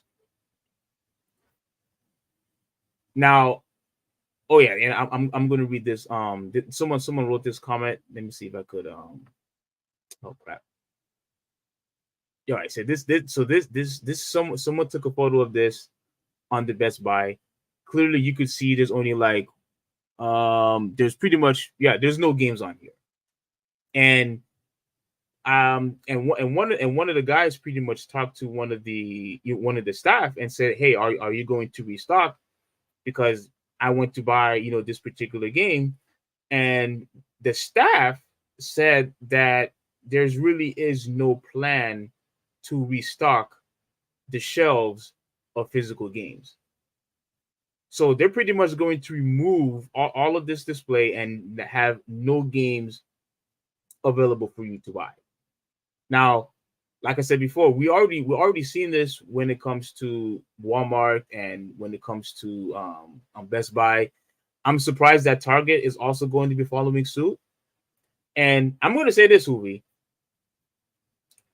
Not only does this bothers me, and this, I'm gonna say, this does, break my heart now that all the retailers are doing this, and GameStop is pretty much now is gonna officially be the only retail store where we could buy physical games, at least for now. And I hope you don't take offense to this. I'm blaming you. I'm blaming Angry Joe. I'm blaming all of these influencers. I'm blaming Jabonis. I'm blaming all of you guys. I'm blaming Juan from the comic book store. This is your fault. That why we are going in this and why we are going through this right now. I'm blaming you guys, because at the end of the day, now that you are constantly buying games, because you said yourself, you didn't want to buy the other version of the Xbox. You only wanted to buy the digital version of the Xbox.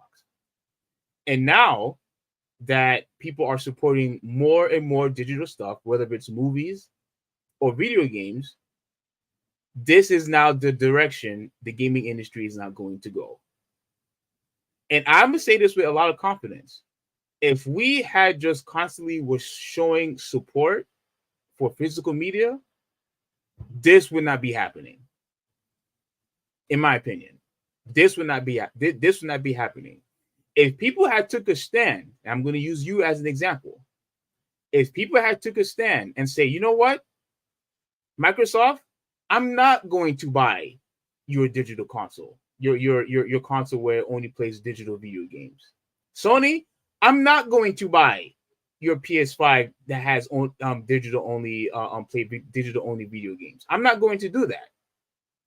If everybody had took a stand and say we are going to buy the disc drive only, this would not be happening. This would not be happening. So once again, I'm blaming you, and I'm blaming all the rest of you guys. You are the definition these people of entitled brat. You are acting like an entitled brat right now. I'm blaming you guys.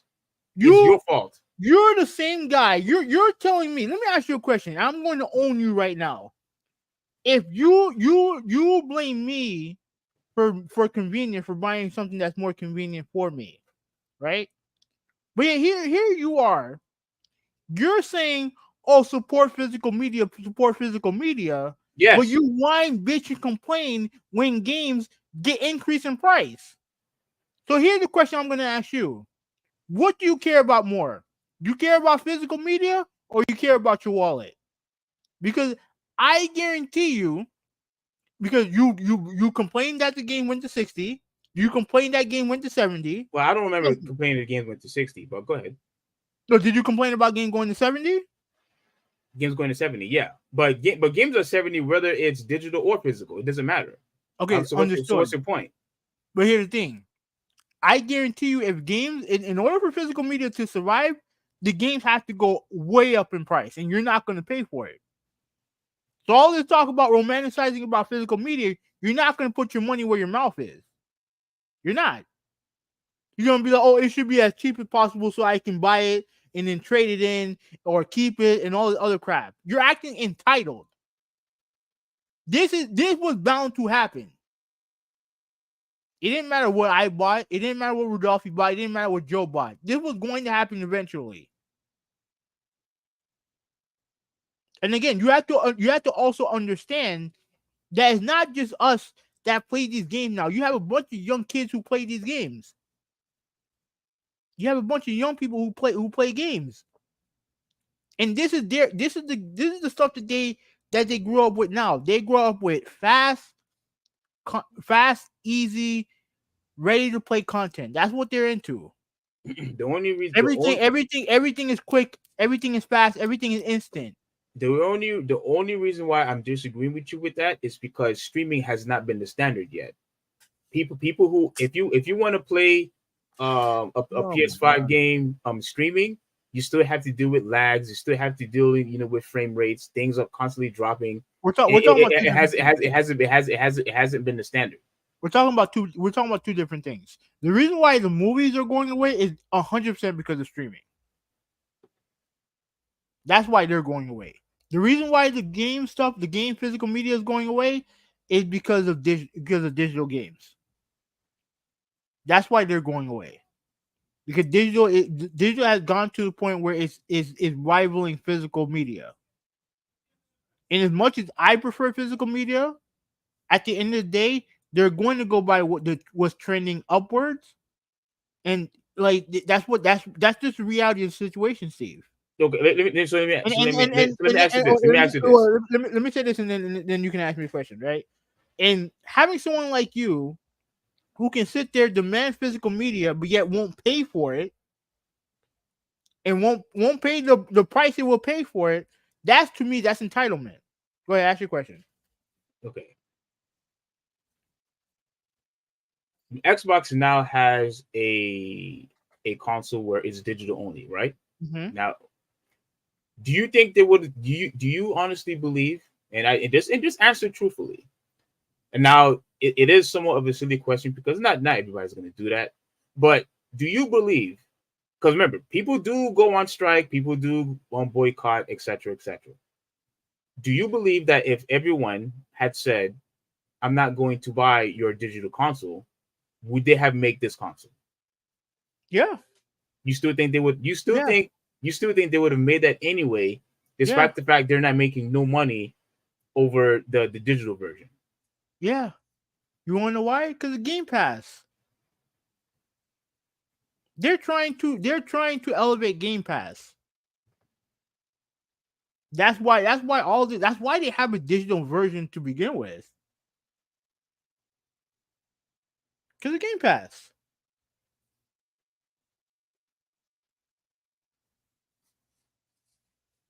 All right, let me Well, see.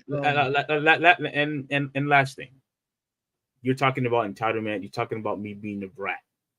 Yeah, yeah. I'm gonna say this one last thing and then we can move on because I'm not trying to make this a topic because we Mhm. already discussed this last week. But what I will say, for those of you, and I'm going to include you, for those of you, and I'm including the people in the chat like Riddler, for those of you that are complaining that we do, oh my gosh, physical media is going away. Oh, it's sad. Oh, this is not good. If you're supporting digital video games, keep your mouth closed. Be quiet because you're part of the blame of why we are currently in the situation that we're in right now. If you are still complaining about, oh, I don't want physical media going away, like everybody on Twitter. I'm seeing all these people. I forgot what this crew is called. I'm subscribed to them, but they were talking about how, oh man, I went to a Best Buy, I went to a Target, and they were taking videos and photos of physical games going away. And I'm here saying to myself, you've been buying digital games. What are you complaining for? If you are buying nothing but digital games, I don't want to hear you complaining that physical media is going away because you're part of the problem. It's your fault. Now, for those of you who've been supporting physical media, you have every right to complain. But if all you've been doing is just buying digital games, digital games, I don't want to hear from you. I don't. And I'm including you as well, Havinel. Now we can move on. All right, so no, we're not moving on No, we know we're because moving on. We're moving on. no, We're no, moving on. no, Because no, no, we're not moving on because I no, said, because I said what I no, wanted to say. no, listen, because you're gonna lie on me and then you want to move on and so I don't have to respond. No, no, I'm not. No, I'm not. So I'm then not. where I'm not lying on you. no, no, no, no. You bought the digital So version. what so what You bought the so digital what version. You did. so You what did. so what did I No, what did again, what and did I show? No, no, no, no, no, no, no, before we no, no, continue, no, no, no, hold on, hold on. no, no. And look. And I just want to be clear. It's your money, it's your wallet, it's your life. You could do what you want. Let's get that. Let's get that out the way. You could do what you want, but I don't want to hear people complain about physical media going away when all you do is just support digital games. Now you can ask your question. So when I showed off the picture of the last game that I bought, did I buy it digital or physical? I'm talking about your Xbox. I don't give a fuck about my Xbox. I don't care about the Xbox. That's why I bought the digital version. Wait, hold on. You don't care about something, but you bought it? I bought it because I bought it for Game Pass. That's it. Okay, but don't say that you don't care because you obviously care I because bought it. No, you I spend bought money it. on it. No. I bought it so I can play Halo. It was an easy, cheap barrier to go to next generation. That's why I bought it. If I gave two flying fucks about Xbox the way I do about PlayStation, I would have bought the $500 Xbox. But since I'm not spending $500 on a secondary console. I said when Wait, they hold if on, hold on, you hold on. if, You the reason why you bought the cheaper version because it was a secondary console? yeah, the Xbox will always be a secondary console to me. So why am I spending top dollar for it? Did you spend top dollar on the last one? No, I bought no which one did I buy? I I bought the Series S, and I think that was the cheaper model. I think that was the cheaper model. Okay.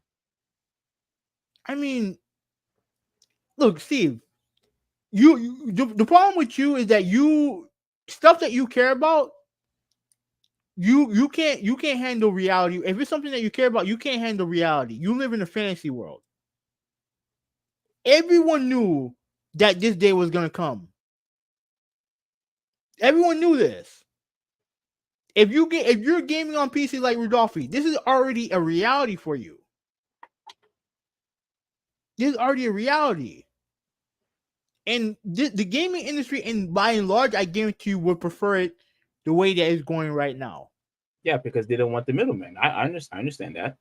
And yeah, it sucks. Like I like, even though I would prefer to go to GameStop to buy my game. Yeah, I don't mind going to Walmart once in a while to buy a game or buy a controller or whatever. Mm-hmm. But at the end of the day, it is what it is. It is what it is. There's nothing you can do about it. At the end of the day,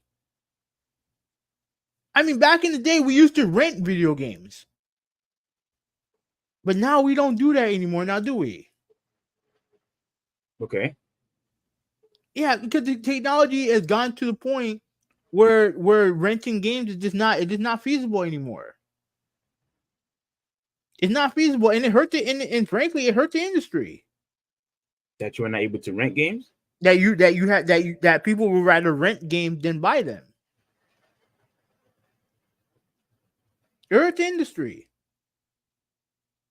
So, like, to me, my thing is this: you sit there, you talk about all this stuff about physical media, you're pointing fingers at everybody, but in order for physical media to survive, you have to pay top dollar for the software, and I guarantee you're not going to do that. Okay, you keep talking about top dollar, Mm-hmm. but you keep talking about top dollar. But when you buy the game digitally, it's still the same price. I still don't understand what your point is. My point is, you say I'm complaining about games. Here's my point. I'm still in the hold on. I would still be in the exact same position whether if I support digital or physical anyway. Here's my point. Okay, the way that inflation is, the way that inflation has gone, these games realistically should be in the hundreds.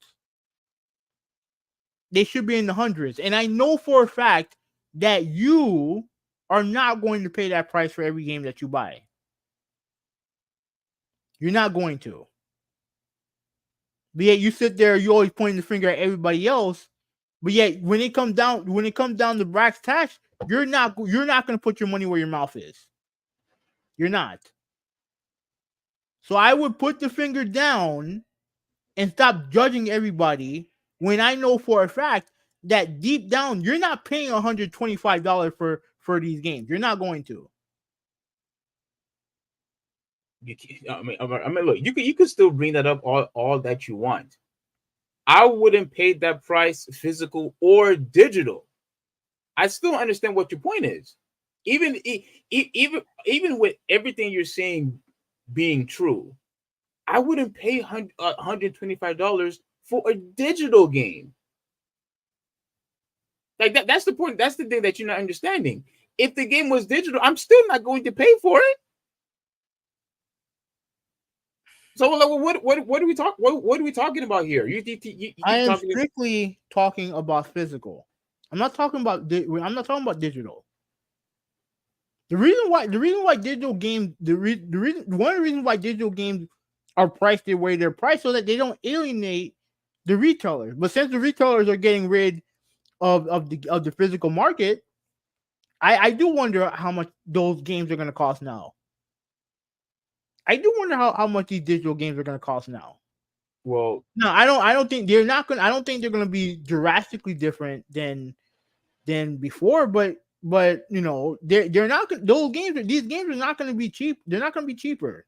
Well, here's the thing, because people was talking about, oh, you know, saving money because you get rid of the middleman. I mean, that's not true, because every time when the game would come out, would be released, and let's say you decided to buy the digital version, you still pay the same price, despite the fact that the middleman's not there. So even though that they didn't no longer had to give a percentage to Best Buy or GameStop or Target, you still had to pay full price for it as if you were buying it at Target anyway. Yeah, The price stayed the same. But the reason why those prices are where they're at is because they didn't want to alienate those retailers. That's why the price is there, and that includes GameStop also. But if these retailers are gone, then I do wonder how much these games are going to cost. But these games cost money to make. These games are costing more. The games are getting more and more expensive.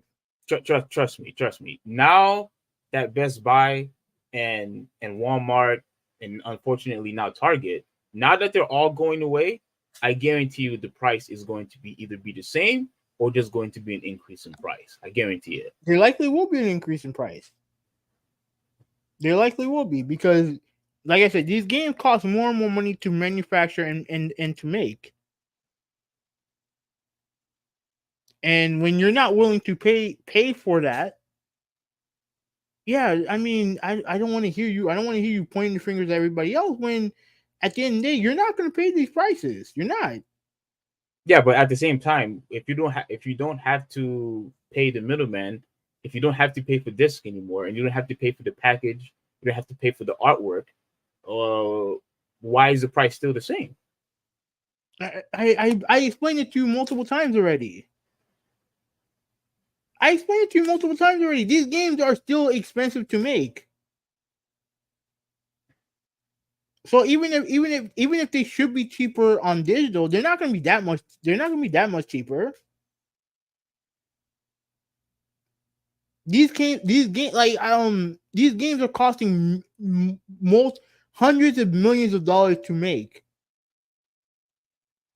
and making and having all that money that you're putting into these studios to make this game, and yet you want to sit there and be like, clutch your pearls because you have to pay $70 for a game. Yeah, that people don't want to hear that. People don't want to hear that, and that's the reality of the situation. These games these games cost lots and lots of money to make, and they should be priced accordingly. But if some people are going to be like, "Oh, I'm not paying for this game. Like this game is too expensive," blah blah blah, and all this other shit. But then they're like, "Oh well, the game better not have no bugs. Nothing should be wrong with the game. Everything should be perfect." Well, that should be based on principle. Having it should be perfect, and it should have no problems, and it should be cheap, and all the other stuff. You have all these criteria, all these standards for these games, but yet you're not willing to pay for them. That's based on principle. Exclusively on principle. So all of that is valid. You don't pay for broken products. That's all valid. I agree, but you should be paying for the product, yes or no? Of course, you're not going to steal it. Of course, you have to pay for it. Okay, but I'm not talking about paying the price that you want to pay. I'm talking about paying the price to keep whatever that you want alive. You want to keep physical media alive, then yeah, you should demand that these games be about 150, 115, 120, 130, 140, 150. But you're not going to do that. But that's realistically, that's how much these games should be costing nowadays.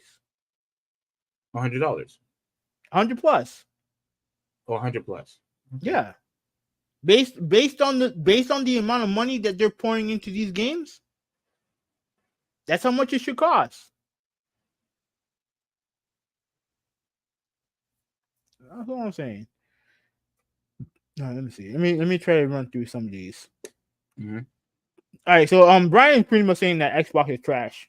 Yeah, they are trash. I'm done with Microsoft and I'm done with Xbox. They're part of the problem too. I think the reason why these retailers are now officially removing especially video games, it's because of Xbox. It's because of Microsoft now having a only digital console. They're part. They're mainly part of the blame also. All right, so you're talking Nintendo. Nintendo software hardware is at least 2 gens behind. Who is people? Do you know the gaming market? Let me see.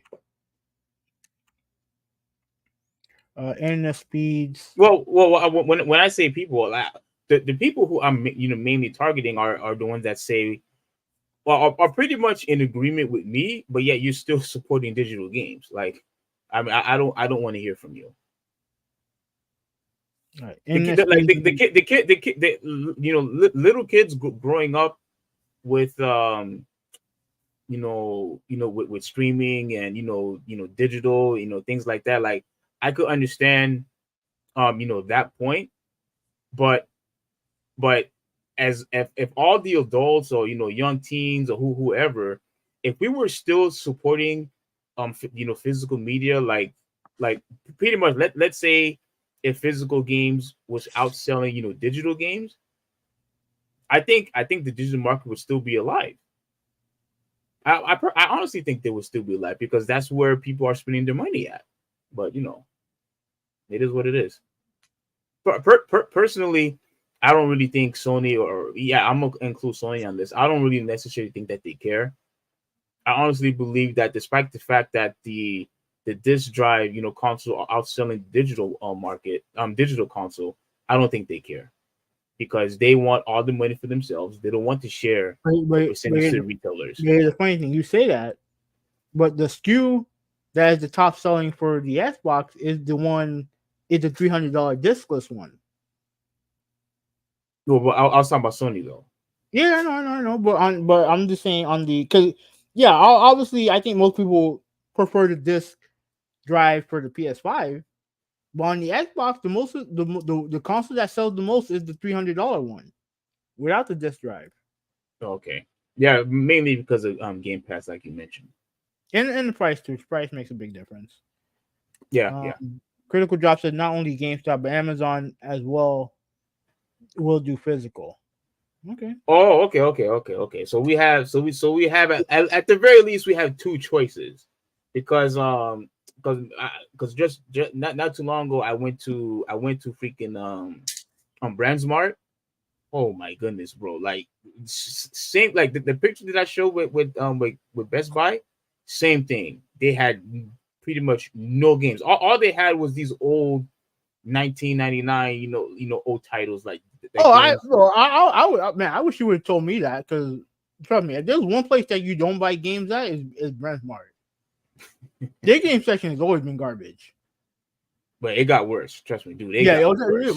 trust me, I know it got worse. Like the only Brent Mart that I've been able that I go to regularly is the one in Sawgrass, and that one Garbage. for games, no, it's garbage, complete garbage.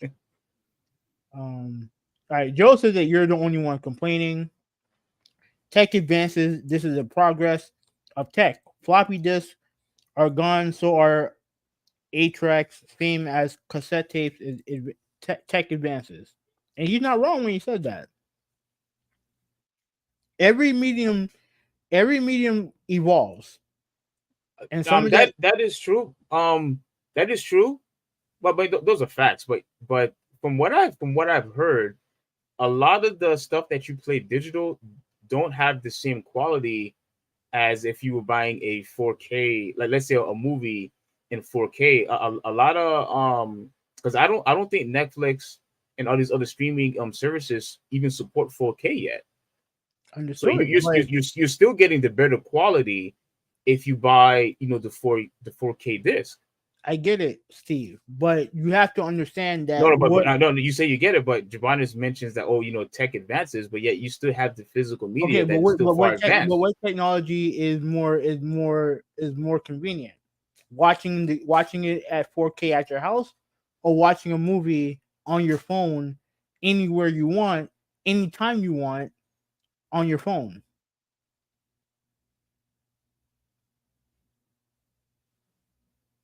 Which technology is more convenient? No, of course, of People are course, of people are course, it's people more are convenient. yeah, people are going for more convenience. Like, okay, of course, people prefer to watching their phones, watching their tablets. Like, I get it. Trust me, I get it. But um, but to me, I mean, this is just for me. I'm not speaking for everybody else. But for me, if I want to watch a good, high quality a movie, no, I would rather watch it on the big screen on my TV.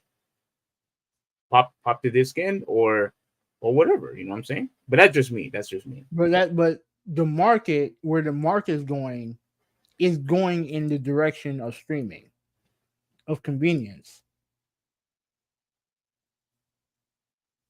So, Critical Job says Quick question: do you think it's an inconvenience watching it on your TV? no. For me, Okay. no. But I don't watch movies when I'm at home. I watch whenever I watch a movie, like yesterday. I Mm-hmm. watched I watched Talladega Nights on at work. Watch a movie. All any movie I watch at work. Okay. I don't do that here. You know what I'm saying? Like, okay, so Critical Drop says, speaking of Xbox, you showed Hubi the meme I sent Steve about the Mario and Spider-Man meme. Had triggered a bunch of Xbox fanboys and that Oh too. yeah. That was very funny I've meme. seen it. I've seen Yeah, it. yeah. Where you had the Mario Wonder and you had Spider-Man and and the Xbox fanboys are just looking over. Yeah, that was funny. That was funny. I had to share it on the Discord. Yeah, so trust Okay. me. All right. So That let was me, good let me critical drop. yeah. All right. So let me do this real quick. Mm-hmm. All right. So I played two. Obviously, I bought Spider-Man Friday. Oh, yeah. So I watched it Friday. I bought it Friday. While I was there, they had a demo for Super Mario Brothers Wonder. So um I'll speak about Super Mario first, since that was actually the first game I played. Um, I think, like I said, I think this Mario game, like obviously the game I think it has a 94 on Metacritic right now. So obviously a lot of people like it. That's not a surprise. People love Mario. Mm-hmm. Um, but I did two levels, right? Did your basic normal Super Mario Bros. Level, and I did another level. I forgot what it was, but I did two levels, right? And the big power up is the Mario elephant suit, right? And I mean, truth be told, I think the game is cool. I think the game is pretty cool. I know someone was talking about it has some like Rayman vibes to it, because it's kind of like one of those games that has a little bit of like music. It has music in it, like very like the levels add to the music and stuff like that. I couldn't hear it because the volume was low, but you can kind of tell. And Rayman was kind of like this with some of their games. Um, Oh, where like when you would jump to platform to platform, you hear the beat. yeah, Okay. Okay. Yeah. Yeah. Raymond does that. Raymond does that a lot. And some Mario games they do that too, but they would only do it where the enemies would go into the music, like they will like follow the beat of the music and stuff like that. So yeah, I think that's pretty cool. yeah. So like the elephant costume has different like powers and stuff like that to it. But I the only thing that I can tell that it can do is obviously you can jump higher. Um, what else can you do? You can stomp on stuff. Um, and I think when you pass by a tunnel with water, you can spray water on enemies and stuff like that. Yeah, I wish you could show gameplay footage, man. Yeah, no, it's fine. It's fine. Not a big deal. But oh yeah, overall, like I think Joe said in the chat that he's thinking about getting it. Yeah, if it ever gets a price drop, yeah, I wouldn't mind buying it. Definitely was more interested in this than Mario Odyssey, which is to me the most overrated video game. It's the most overrated Mario game ever made. Okay, speak. So, this is the overrated podcast, and he wants to talk about. Now, you mentioned this before, Mm-hmm. talking about Mario Odyssey is the most overrated game, or the most overrated Mario game of all time. Mm-hmm. The only reason why you're saying that, and I'm going to catch you like I caught you before. The only reason why you're saying that is because you assume that Mario Odyssey was going on a different direction Mm-hmm. when you saw that he was interacting with the humans. I guess similar to how it was with Sonic to some degree. But you saw he was interacting with the humans, and you assumed that they were going to go on a completely different direction. And when you found out that it was pretty much the same traditional Mario game, it pissed you off. It pissed you off. That's the reason why you say the game is overrated, because you felt like you got tricked and got bamboozled. That's why. That's why. Keep it Yeah, real, man. That's why. yeah. I didn't say I didn't say otherwise. I didn't say otherwise. Yeah, I'm not saying the game is bad, but the game's not. It's nowhere near as good as people make it out to be. You like no one said he thought it was semi-open world. I thought so too. Yeah, I thought so too, but it wasn't. It was a typical Mario game. But with that said, What's the difference? What's the difference between that Mario game and all the other Mario games? I mean, it was still good quality. Obviously, the graphics was good. What was your official problem with the game besides I, getting tricked? it needs to be more than that. It needs to be more than that. Did you really invest time playing the game, Havenel? Tell the truth. Steve. Tell the truth. Tell the truth. Tell the truth. Don't say Steve. Did you really invest your time playing the game and truly dissect and critique that the game is truly an overrated game? Steve, I don't need to play the game to tell that it's overrated. Like Damn straight. the game has a 97 on Metacritic. Dude, it's not even the best fucking game on that console. It's not. But it's rated as such. And I'll tell you this straight up. Okay. I personally, both of the other games are better than Mario Odyssey. At least they took a chance with the game. At least they took it in a different direction. Mm-hmm. You know what I'm saying? Like what are we talking about here? We're talking about how you have such disdain, with Mario Odyssey. People guzzling the balls of this game like the game's special. The game's not special. It's your typical 3D Mario game. That's all it is. At least with Wonder, and let me continue on with Wonder. You can pick. You have a plethora of characters you can pick. Like you can pick. Obviously, you can pick Mario. You can pick Luigi. You can pick the Toads. You can pick the Yoshis, and you can pick I think you can pick Wario. I think I'm not. I don't remember, but they have a plethora of characters you can pick, right? Yeah. And I think from what I heard someone say, I have to let me do research on it before I say it, because I think there is, like, when you beat a level, I think if you go back to that, I don't know, I forgot, I don't want to say, I want to make sure, I do want to make sure, but when it comes to Mario Bros. Wonder, and I know Joe, I know, bro, LMAO, Nintendo, price drop, I get it. But once in a blue moon, you'll see a price drop. Mm-hmm. If there's a price drop for this game, then I don't mind giving the game. I don't mind buying the game. That's a shocker. Yeah, it is a bit of a shocker, because I went into this not even being remotely interested in buying this game. Yeah. No interest. But playing it, I was like, you know what, this is not half bad. And and look, I prefer 2D Mario over 3D Mario in general. Oh wow. Okay. I do prefer, because my favorite Mario game of all time is Mario Bros. 3. That's my favorite one of all time. Mm-hmm. And that's 2D. So I always prefer 2D over 3D, but I feel like there's enough in Mario Bros. Wonder to make it feel different. I'll also say this. I think the Sonic game also came out, or either it's out or it's about to come out soon. Yeah.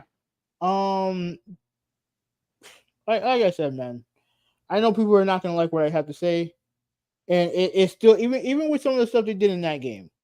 When that game slowed down, it's very average. When that Did you play the game? I saw gameplay of it, and it was one of the underwater levels in Sonic, right? That they have in this game. And Do you mind showing gameplay footage of that? um, let me see if I can I find it. don't. This is not Nintendo, so I don't think we'll have a problem with it because I really want to see what you're talking about because you always talk about whenever Sonic slows down, oh, the platforming is overrated or the platforming is not good. Like you always like to say with the even with the original Sonic games, Yeah, I stand by that. even with the original Sonic games, you've said that. So I need to know what you're talking about now officially. But while I'm looking, read some comments. All right. So yeah. So like I said, Joe, like you mentioned, Joel said Nintendo LOL price drop. I mean, they've done price drop on their consoles before.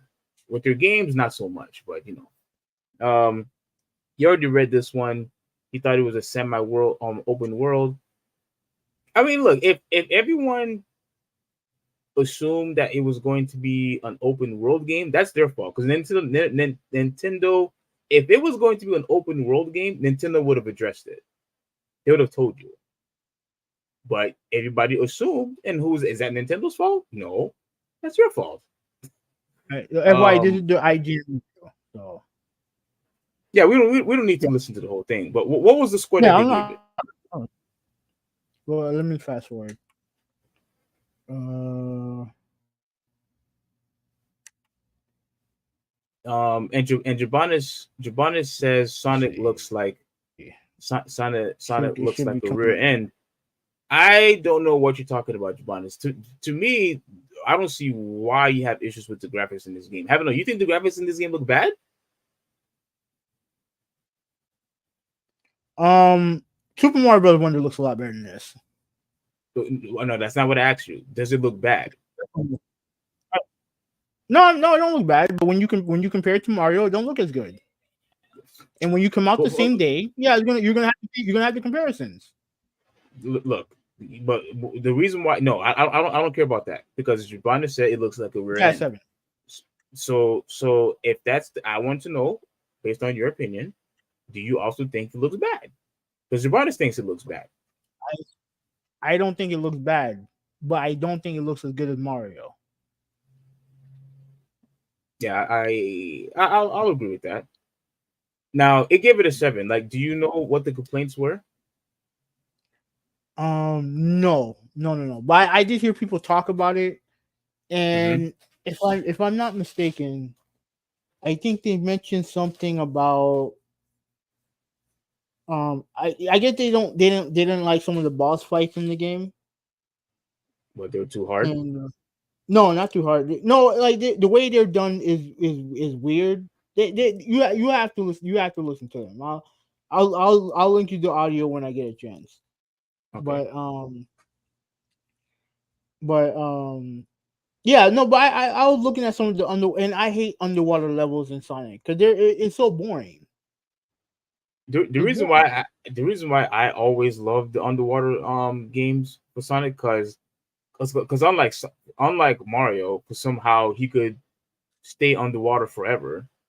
He could practically pretty much breathe underwater, I guess. But with Sonic, you only could stay there only for a limited time, and you have to find either like I guess like either get out of the water or find some I forgot what those things were called where he could use these bubbles as oxygen so he could breathe. So I always appreciated that because it was always very intense, especially when you hear the music, the background music that he's about to drown. Oh, So I did hear people complain about the music in the game. that's very surprising because usually Sonic video games, their music are always good. I've always loved the music, the background music with Sonic. So that's a big surprise. Okay, all right. So yeah. Now So like I said, Japan says not graphics, just the game. Well, you said it looks like it's crap. So I mean, yeah. So he's probably talking about the game.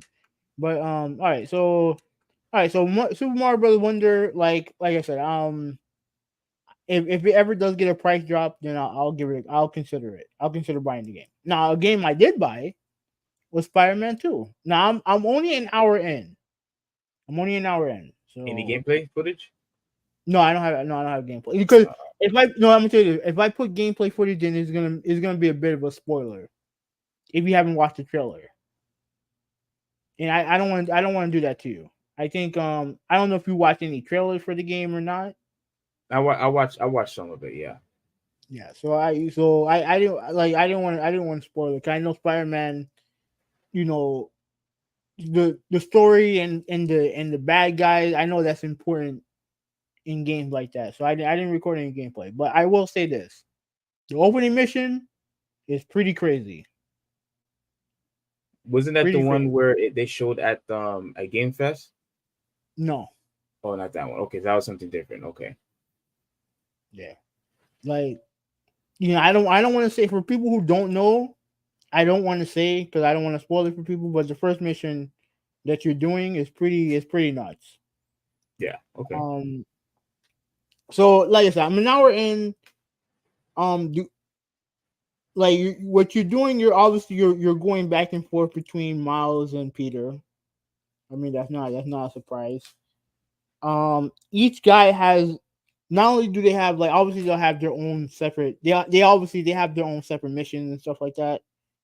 Um, I do wonder if I because there is no co-op right now, but I do wonder. I have a hard time believing that they're not going to add co-op eventually into this game. Mm-hmm. I feel like they have to. Because playing co-op with another Spider-Man in this game, it looks like it will fit right in I think so too.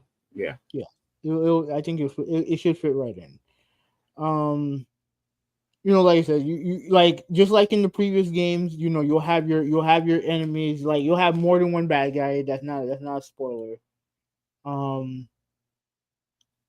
let me see. They have a whole bunch of suits in the game, whole bunch. Yeah, I noticed that too. Now, Yeah. is each shoot you have different special abilities or no? Oh yeah. They'll have different abilities, different effects. Yeah. So like, cause and I think they did this in and they did this in the previous Spider-Man games also. If you pick which one was it? I think it was the one the shit. What's that movie called? Into the Spider-Verse costume. Mm-hmm. The graphics will turn into kind of like the way that the movie was, the way the style that the movie was. Oh, that's cool. Yeah. So yeah. So some and they did that in the previous Spider-Man games also. Like I said, like you said, you're gonna be controlling Peter and Miles, and yeah, like I said, I'm here. Thankfully, I haven't been spoiled yet. But I'm hearing that the game gets pretty crazy as it goes along. And if the first mission is anything, like it's gonna be crazy. So like I said, I don't want to spoil too much. Like I don't want to say too much, but they did a very good job with this game. Now, the one thing that I've noticed, people said that they run into a whole bunch of bugs in the game. Uh-oh. Right now, here's the thing. The first game had bugs. I ran into some bugs in the first game. So it doesn't surprise me that a game that's bigger than the original game is gonna have some bugs. Ultimately, I don't think the bugs are hurt the game to the point where it's like a big deal.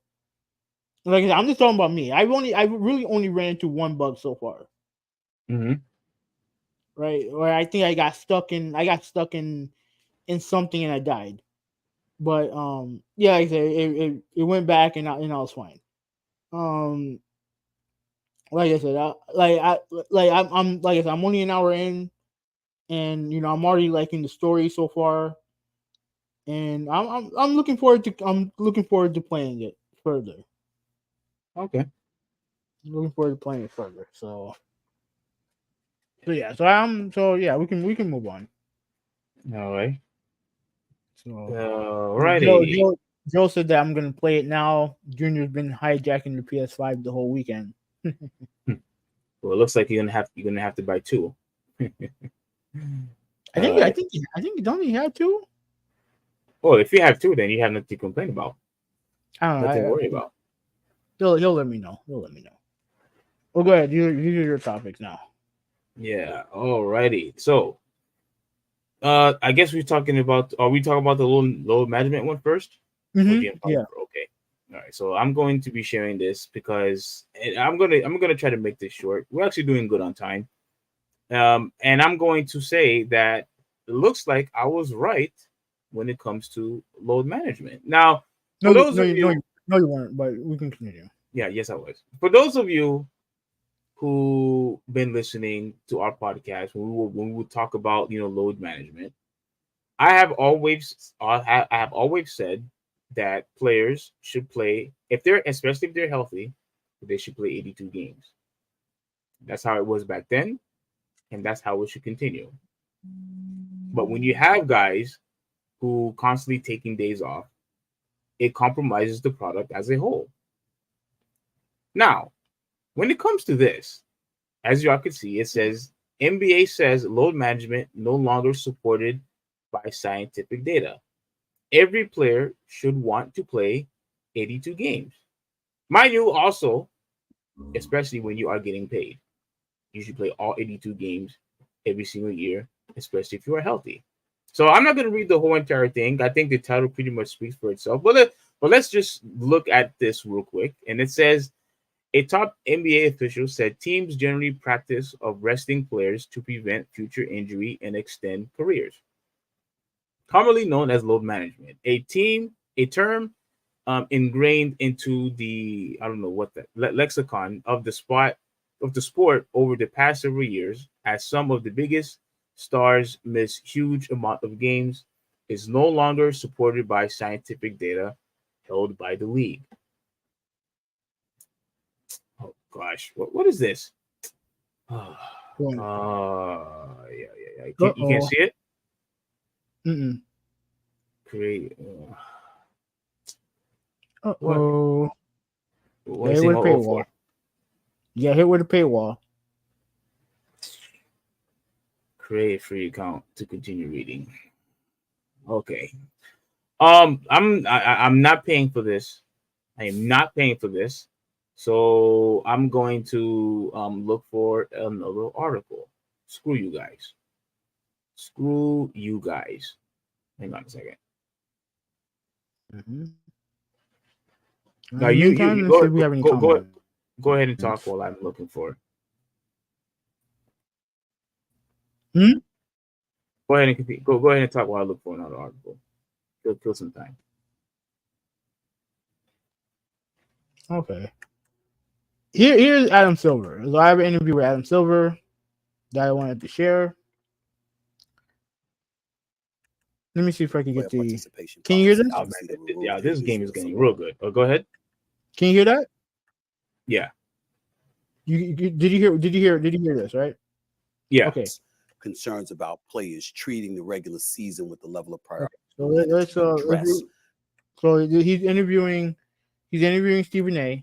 And he's asking him about pretty much load management and all the player participation and stuff like that. So he's asking him this right now. So let me go ahead and play this.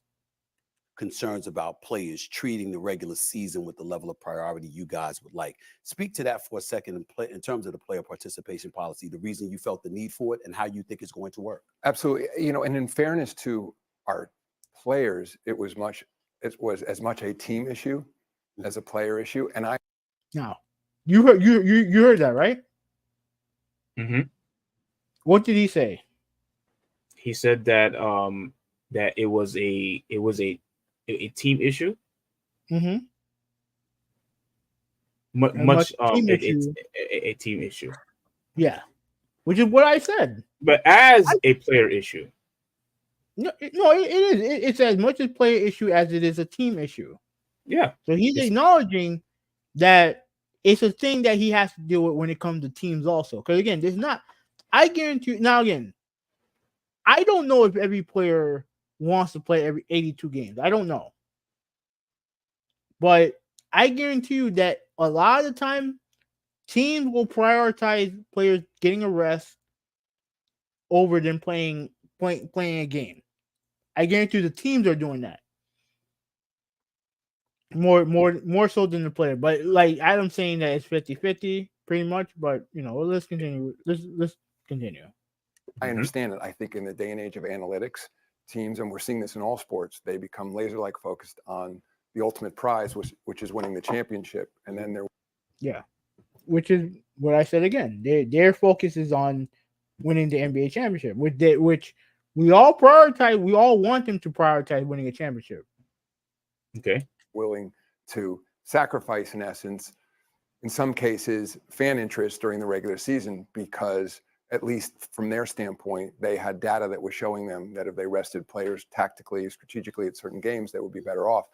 I think we're hearing loud and clearly from our fans, the media as a proxy for the fans, that people are disappointed. I mean, I put aside those terrible stories of, a family going to the game, but I think even in terms of where it really scales from a media standpoint, if we expect people to care about our regular season, our players and our teams have to be fully invested in being out there. And as Joe Dumars, our head of basketball operations, has said, we got to reinforce the fact we're an 82-game league. You can almost hear Joe say it, 82-game league. And the expectation is that if players are healthy, they will play. And as I said, that's not just directed to our players, it's directed at our teams, our general managers. Everyone in the organization has to understand that this is a fan-first business, that particularly because of some of the media changes we talked about, that we're moving less away from sort of a bundle environment where you just pay one price and you get everything. This notion that I'm only going to pay for what I want. And so it's also a response to the marketplace, a realization that in order to keep our business going, we have to constantly be putting our best foot forward. And that's where the notion of a play-in tournament came from. I'm sure the in-season tournament we'll talk about, which is new this season, just things to create more excitement throughout the regular season. But as you said, I think sometimes there's a notion that something's very broken. I don't agree with that at all. As you started with the data on what we're seeing in terms of attendance, all-time record attendance. So the fans are also telling us they love this product, the coverage we have around the clock.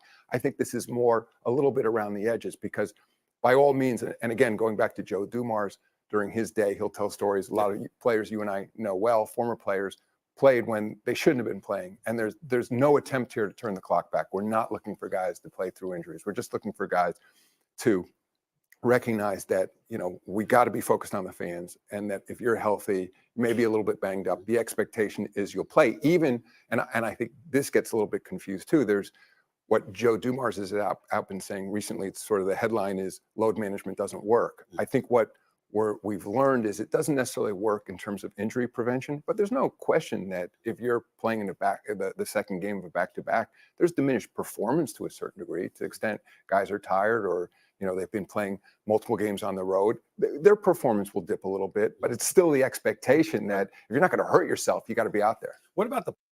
Okay, so you heard them say all that. So let me, one thing I want to do, I want to pause here to show the NBA player participation policy. So you see it right there. Yeah. So I mean, what okay, so did you find the article yet or no? Yeah, I found one, but we could look at this real quick. Yeah. We could look at this real quick. Yeah, so he said gives league authority to fine teams for resting star players, all-stars, or all NBA in any of the last 3 seasons. Dude, I love this. No, we've talked about this before. Yeah. I love this. Because at the end of the day, who gets punished when you don't have your star players out there? The fans. The fans are the ones that gets punished. Whether if you are watching it live and you bought your tickets, whether if you go in at the bar, or if you're just watching it at home. Everybody suffers, everybody loses, because your star players are not out there on the court playing, despite the fact that they are healthy. Now, if they're hurt, injured, or whatever, obviously there's nothing that we could do about that, and we understand it. And I'm telling you right now, if somebody is hurt, I don't mind if the price remains the same, and things like that. But if you are completely healthy and you decide to sit out, I want a discount. Now, what's your opinion on this? Again, with the entitlement. No, I'm listening. I'm trying to understand what were your thoughts on what he said. Since you had showed this, I thought you wanted me to explain what he said on that. I'm just showing this so that people know what the policy is or what have you. Like we technically talked about it, but he said one. The reason why the playing tournament was added, and the reason why the in-season tournament is added is to get these guys more invested in the regular season. Get the players more invested, get the teams more invested in the regular season. That's why the in-season tournament is there. So while he acknowledges that like you can say, like, I know the article you're looking at saying that 82 game load management stuff don't work, and it may not, because like I said, if a guy's gonna get hurt, he's gonna get hurt. It is what it is. And the thing, I think you said, what is your opinion? What do you think I think about load management? You think I like load management? Yeah, because you just said the entitlement, so that means obviously you agree with it. No. The entitlement is like you saying that you want your money back. No, not money back. I want a discount because the product is not the same. Okay, so you want a discount again? Okay, my mistake. Same opinion though. Entitlement.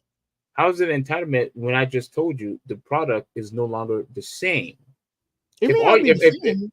It may not be the same. So why should the price be the same? So why should the price be the same? There's no guarantee that the game will be better or worse because of it.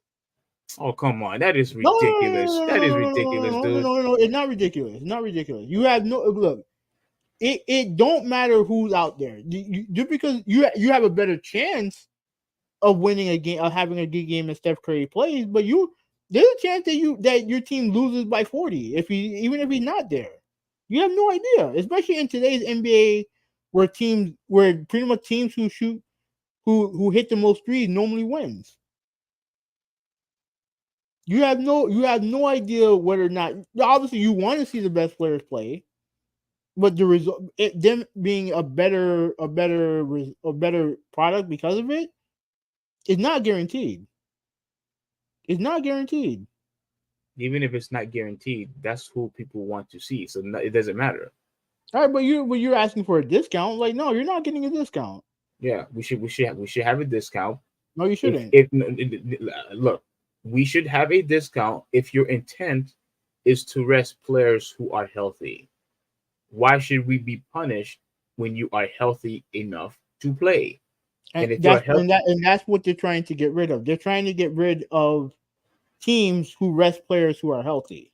Exactly. That's what they're trying to get rid of. Okay, so I've said in the past, I don't have a problem with that. I don't have a problem with that. The problem that I have is that the players that you guys blame for load management are guys who are hurt. That's the problem.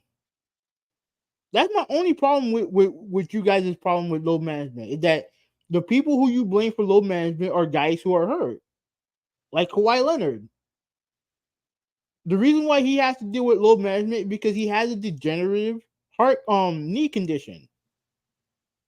He's not healthy. You mentioned Kawhi. Mm-hmm. The problem with you mentioning Kawhi is that the load management still didn't work. It still didn't preserve him enough so he can continue playing in the playoffs. Understood. It's an even bigger loss for the fan base because you didn't get to watch him. You didn't get to see him play a lot in the regular season because you wanted to preserve him for the playoffs. And then once the playoffs started, you still didn't get to watch him anyway because he could no longer play. So you still lost both ways.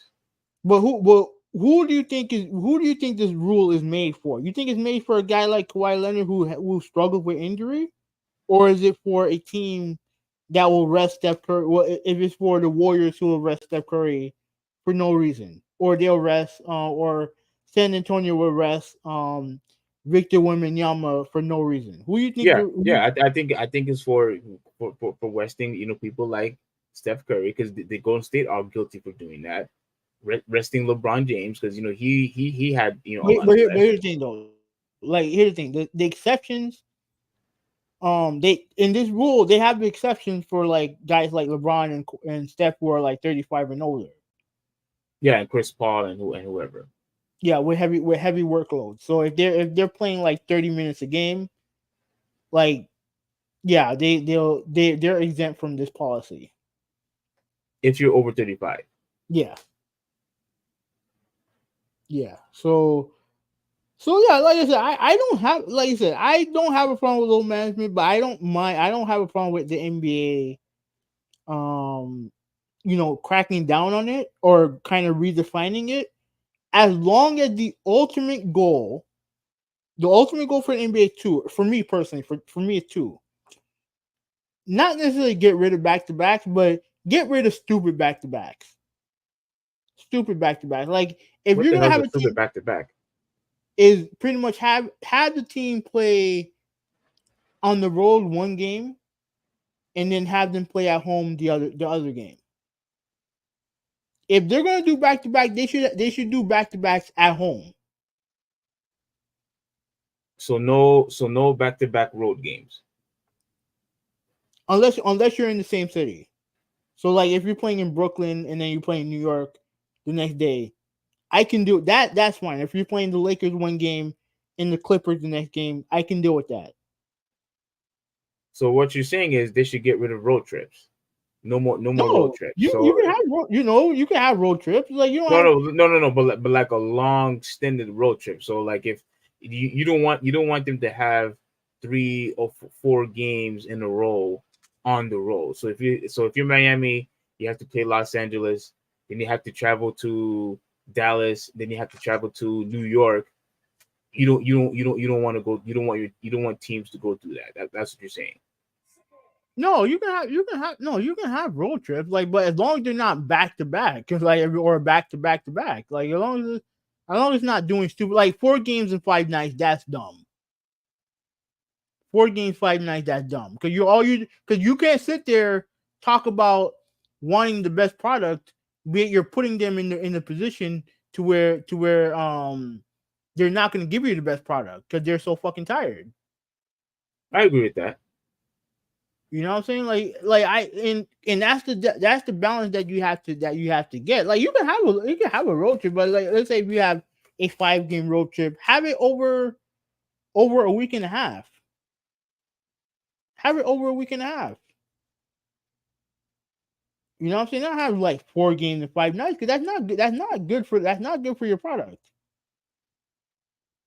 I agree with that. Yeah.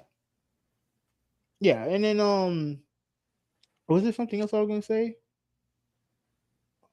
No, I think I'm good. But like, yeah, man, like I said, man, like I think as long as they can police it, I'm fine with it. Like I don't mind them having an incentive to play a certain amount of game before you qualify for these awards. I don't mind that at all. I like that. The only thing that I don't want to happen is a situation to where guys are playing hurt. Because they because the one thing that NBA players love more than anything else, they love recognition. A lot of NBA players, they love recognition. Mm-hmm. And you don't want guys playing hurt and potentially hurting themselves even further just for some recognition. You know what I'm saying? Like you don't want what Dallas did last year with Luka. Now remember the story and last year we talked about this when Dallas last game of the season, right? They weren't making the playoffs, nothing like that.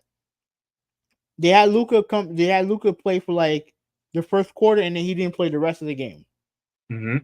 I guarantee you, dude. I'm telling you this right now, Steve. I'm telling you, you're going to see more of that with these rule changes. You're gonna see that. You're gonna see more of that.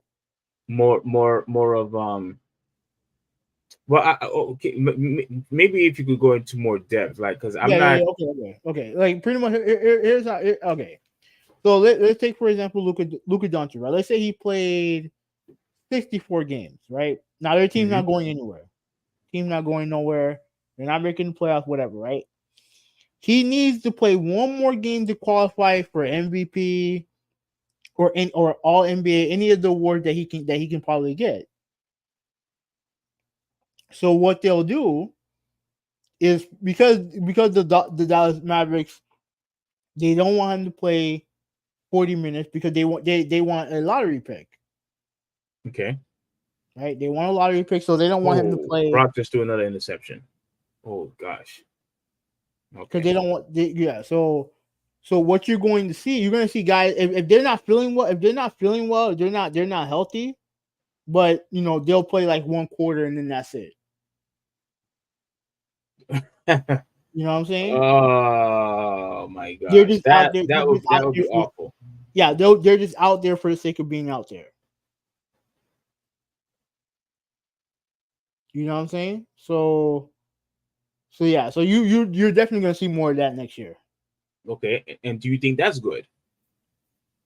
No, I don't think that's good. But their teams are gonna work around. Trust me, teams are gonna work around this parameter.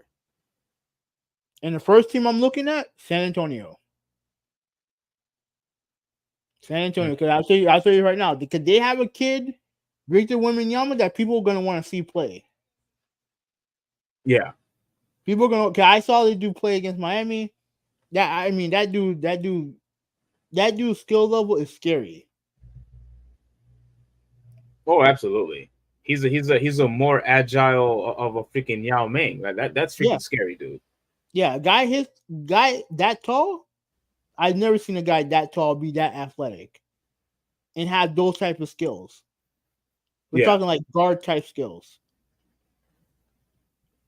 So yeah, but San Antonio would either if they want to preserve him for next year or whatever, or however it is they're gonna try to do it, they're going to do certain things to preserve him. That's their MO. They've done it for you. They did it during the big three when they had Tony, Manu and Tim. And trust me, they're going to do the same thing. I guarantee you're going to see more of that where guys like they'll play, but they'll play like 15, 20 minutes. Mm-hmm. And I mean, I pretty much said what I had to say about it. I'll give you the last word. Okay. Yeah. For me, like I said, I never liked it, load management, and I felt like, especially what happened, with Kawhi. I'm not saying that it was a good thing what happened with Kawhi. What I will say, however, though, it pretty much exposed load management. Like it pretty much showed and solidified that load management was just a bunch of garbage. It didn't work because especially the elite player like Kawhi, who decided to get as much rest as possible, he still ended up getting injured anyway. And look, I don't like the whole playing tournament thing, but it's obviously here. It's here to stay. So I have no choice but to watch it. Maybe I'll like it, but I feel like players nowadays just has gotten lazy. They getting so much money that I don't think they want to put as much effort, or there's the incentive since the money is guaranteed. So if you have players who don't care about the finals, they have their money already. There's nothing to play for. And I forgot who meant, was it Eddie House? No, I forgot who mentioned it, but I think it was Steven Jackson. I think it was Steven Jackson that said something along those lines, to where I have my money, and if I don't win a championship, so what? Look at all the money that I have, and that creates a lazy mentality. It does. And I think that's part of the problem. Now, I don't know how you could fix it. I'm not saying have a similar, make a contract similar how the NFL do it, because I think the way how the NFL does it is wrong. Especially with all the physicality, and the fact that you don't even have unless you're a quarterback or a field goal kicker, you don't really have that much time to to waste. Like you have to try to get as much money as possible. But when it comes to the NBA, once you have your money, like you're good. Like you're pretty much straight. So I think it somewhat creates an incentive that you don't have to play for an NBA game. Oh, because I have a 50, I have a 60, I have a $35 million contract. So who cares? And I think that's part of the problem. But if this tournament is going to create a more incentive to take the regular season, more seriously, I think it's sad that you have to go down this route. And I think it's stupid that you have to go down this route. But if that's the only way for players, to play hard and make the games, more exciting to watch and not rest people, then fine. I have no choice, but to take that. I don't have a choice. But I do like the fact that the NBA, the league, is actually taking notice that this is getting out of hand. Fans are not happy. People like wait. Fans are not happy. Yeah, when guys are resting. There's been how many articles that was out there when people are complaining elite stars are not playing despite the fact that they're being healthy. All right, but the facts are that the league, like he said it earlier in the video, that the league's healthier than it's ever been.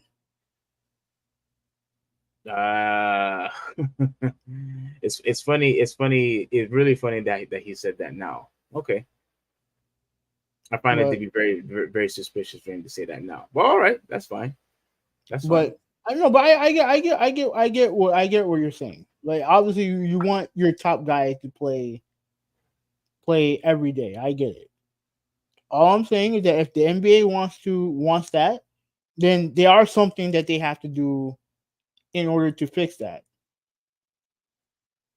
Because to me, if you want to put your players in the best position to perform, you can't have I understand, having I understand like there's going to be some time where where guys have to play back to back. I get it.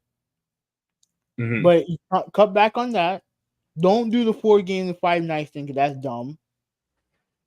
And to me, I just ultimately, just make sure that the main goal is that you can always present a good product every night. But you have to do certain things in order to reciprocate that. Yeah. So, yes.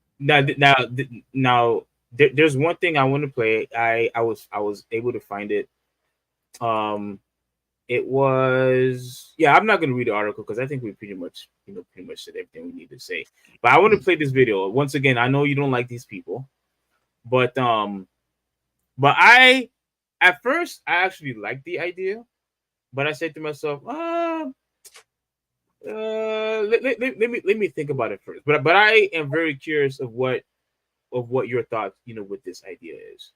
Now, this is obviously there are a couple people who you don't like, and Rob gave an idea, pretty much punishing a way to punish people when they decide to rest when they're healthy, or if they're gonna claim that they're hurt, and this is what they should do. So I'm really curious of what your thoughts are, if you think this is good or if you think he's just being an idiot. That was it. And that's can you hear it? Mm-hmm. Okay. Happening to too many fans every day. And look, I think it's late, and even I think some of it is, let's just get this TV money. If the NBA is going to really follow through on this, Rob, then I'm all for it. But if it's just let's get the money, like they got to do and then something. Go back to it. They got to bring down. I think you had a great idea, Chris. I think that's pause real quick. Chris, pause real quick. Chris Broussard is not wrong. It is. They have a TV deal that they're looking for. They're looking for a new TV deal.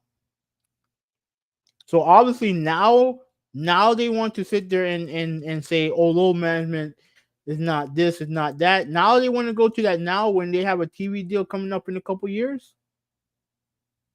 Well, they know the push is all about the TV money, and Yeah. that's fine. I don't blame them for that. well, But Chris Broussard is right when he mentioned that. well, you see, but in order for you to get a good TV deal, your product has to be good first. Obviously, And if your product is not good, look, they're gonna get a good TV deal no matter what. They're gonna get a good TV deal no matter what. yeah. All right, so we're almost there. Yeah. Idea, because we're not assuming that people aren't hurt, so we don't want to do that. All I'm saying is, if you have to miss a game, you got to miss the next 3, so a total of 4 games. So you'll be on like baseball, you're on a 10-day disabled list. You can't come back once you go, Chris. You can't come. Oh, I'm feeling better now today. No, you're out for those 10 days, and you can't come back. You're not eligible to come back. I love it. And then you go out, and then a team would really have to think about it. Do we really want Kevin Durant to miss 4 games because we don't want him to play against some bad team tonight? No, we don't. We can't afford him to miss 4 games. So you really got to think about it. And if he's hurt, then you're giving him sufficient time to get healthy and come back. And it ain't a big deal. But if you do that, take a game off, Chris, 3 times, you would miss 12 games. So you would never take 3 games off. What are your thoughts on that idea? Okay. Okay, so for those of you who don't know, in baseball, if you get hurt to the point where you need to take time off, they'll put you on something called an injury list or a disabled list. Right? Okay, that's at the MLB. Mm-hmm. Okay. So they have different types of disabled lists. You have a 10-day, 15-day, and a 60-day. And if you're on the 60-day DL, you're pretty much out for the year, or you're going to be out for a long period of time. Right? So in the NBA, if someone says you're out for 2 to 3 weeks, you're pretty much on the disabled list. You're not playing.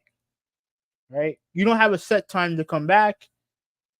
So pretty much what baseball is pretty much it's a set time to come back when you're hurt. Now, if you're still hurt, you go back on the disabled list. Yeah. So to me, I it's not that far off from what they do now.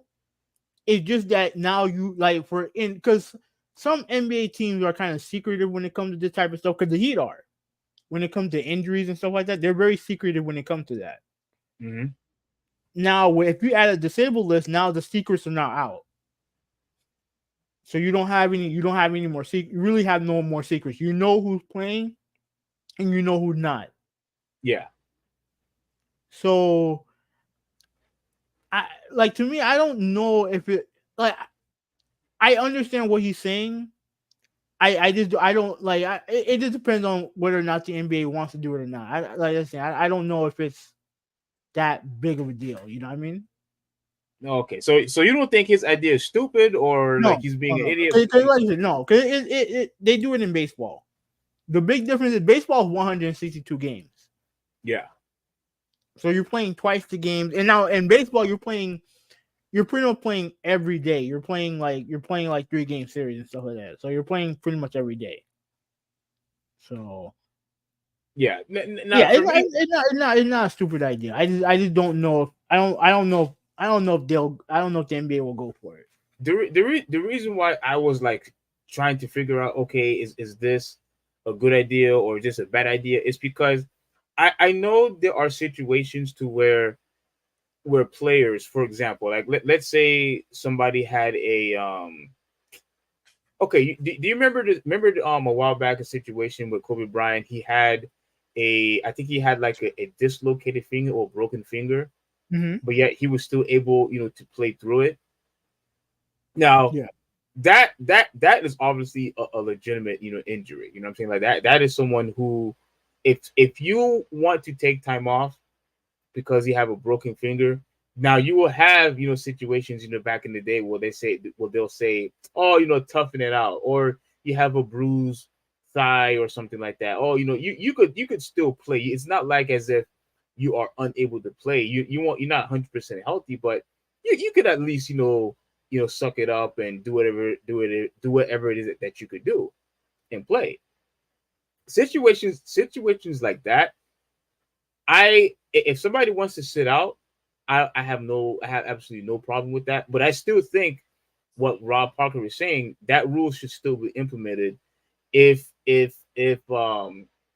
feel like you're in some type of discomfort or some type of pain inside of your body. But if that's what you're going to claim, I dude, now that I'm thinking about it, I think that is a very decent rule, because it creates an incentive for teams not to rest their players, regardless if they are healthy or not. Regardless if they're healthy or not. When I say healthy or not, I mean like you just have like a little bruise. I don't mean broken ankles or groin injury or dislocated shoulder, like serious injuries like that, or ACL. I'm just talking about like you have a little bruise or something like that. And if teams don't want Kevin Durant or Steph Curry to miss 4 or 5, 6 games, dude, I'm telling you right now, they're gonna say no. You need to go out there and play. You need to go out there and play. And if what you're saying is true, that rule is good for the MLB, I wouldn't mind it if they implement that in the NBA. I really wouldn't. And I think they should do everything in your power as much as possible to make sure that your elite players, that your star players, that your all-star players are out there on the court and playing, especially if they are healthy. But we can move on now.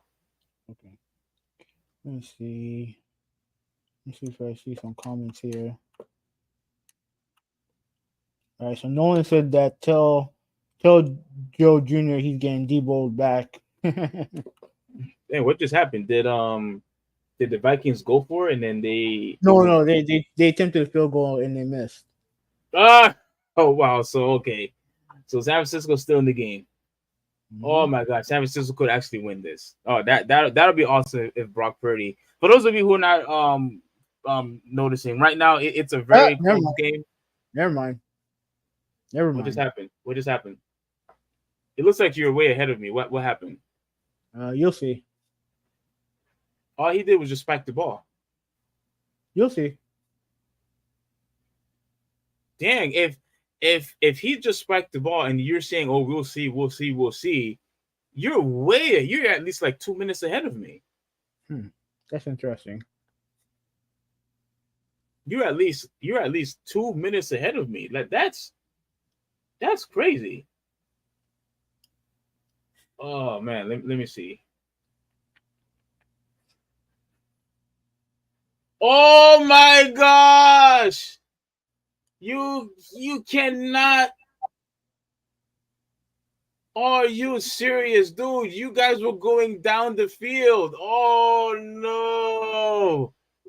Well, there goes the MVP. No MVP for you, buddy. Oh my goodness. Oh. Well, everybody has a bad game once in a while. This is the second time in a row he had a bad game.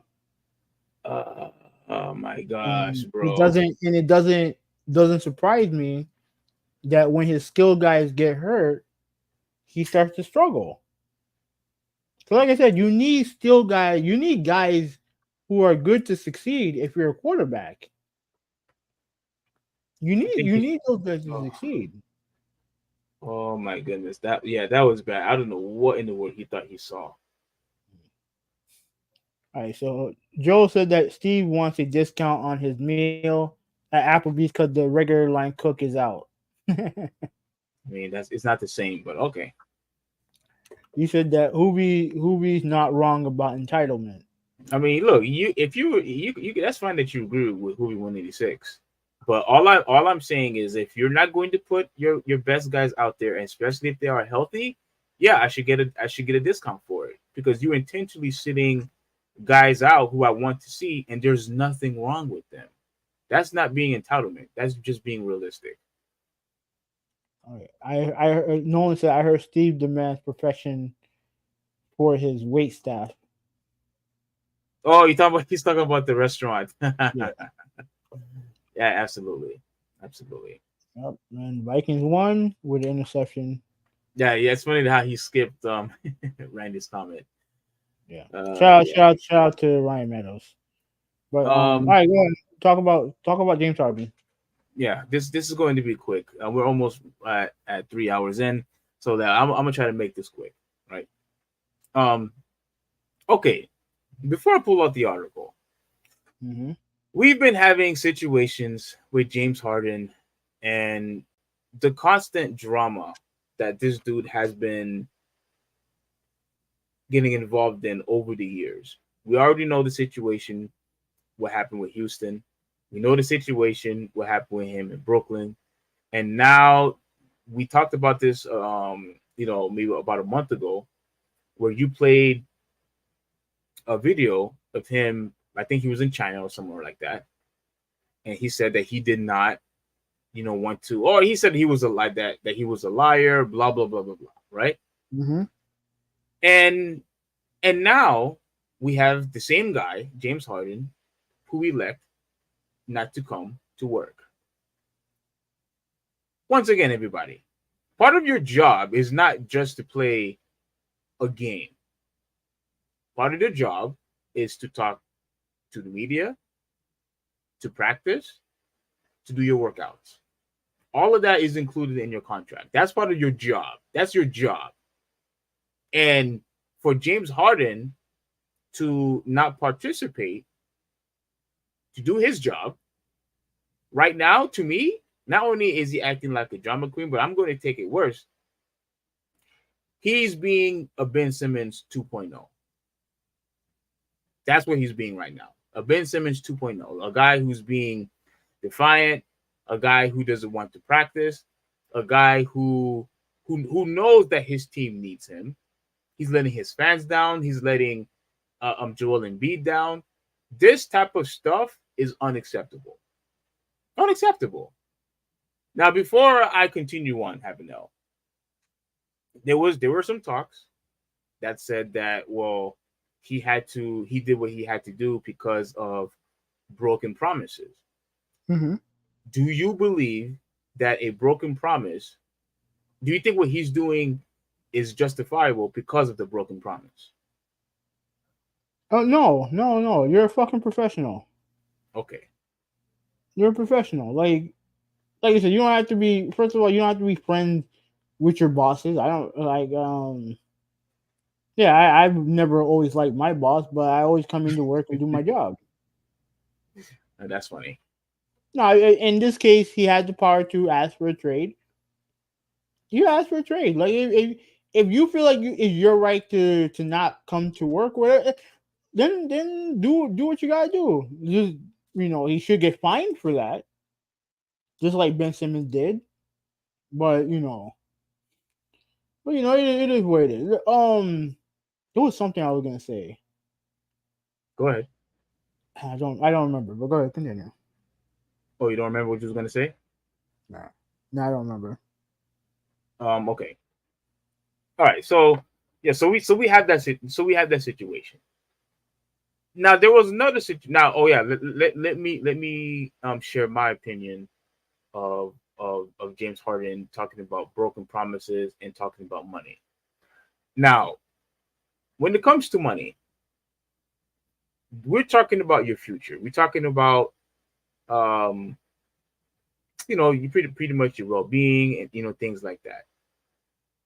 So as much as I believe that James Harden is being a drama queen over this, I could somewhat understand why he feel the way he does, because we are talking about millions of dollars here. That's what we're talking about.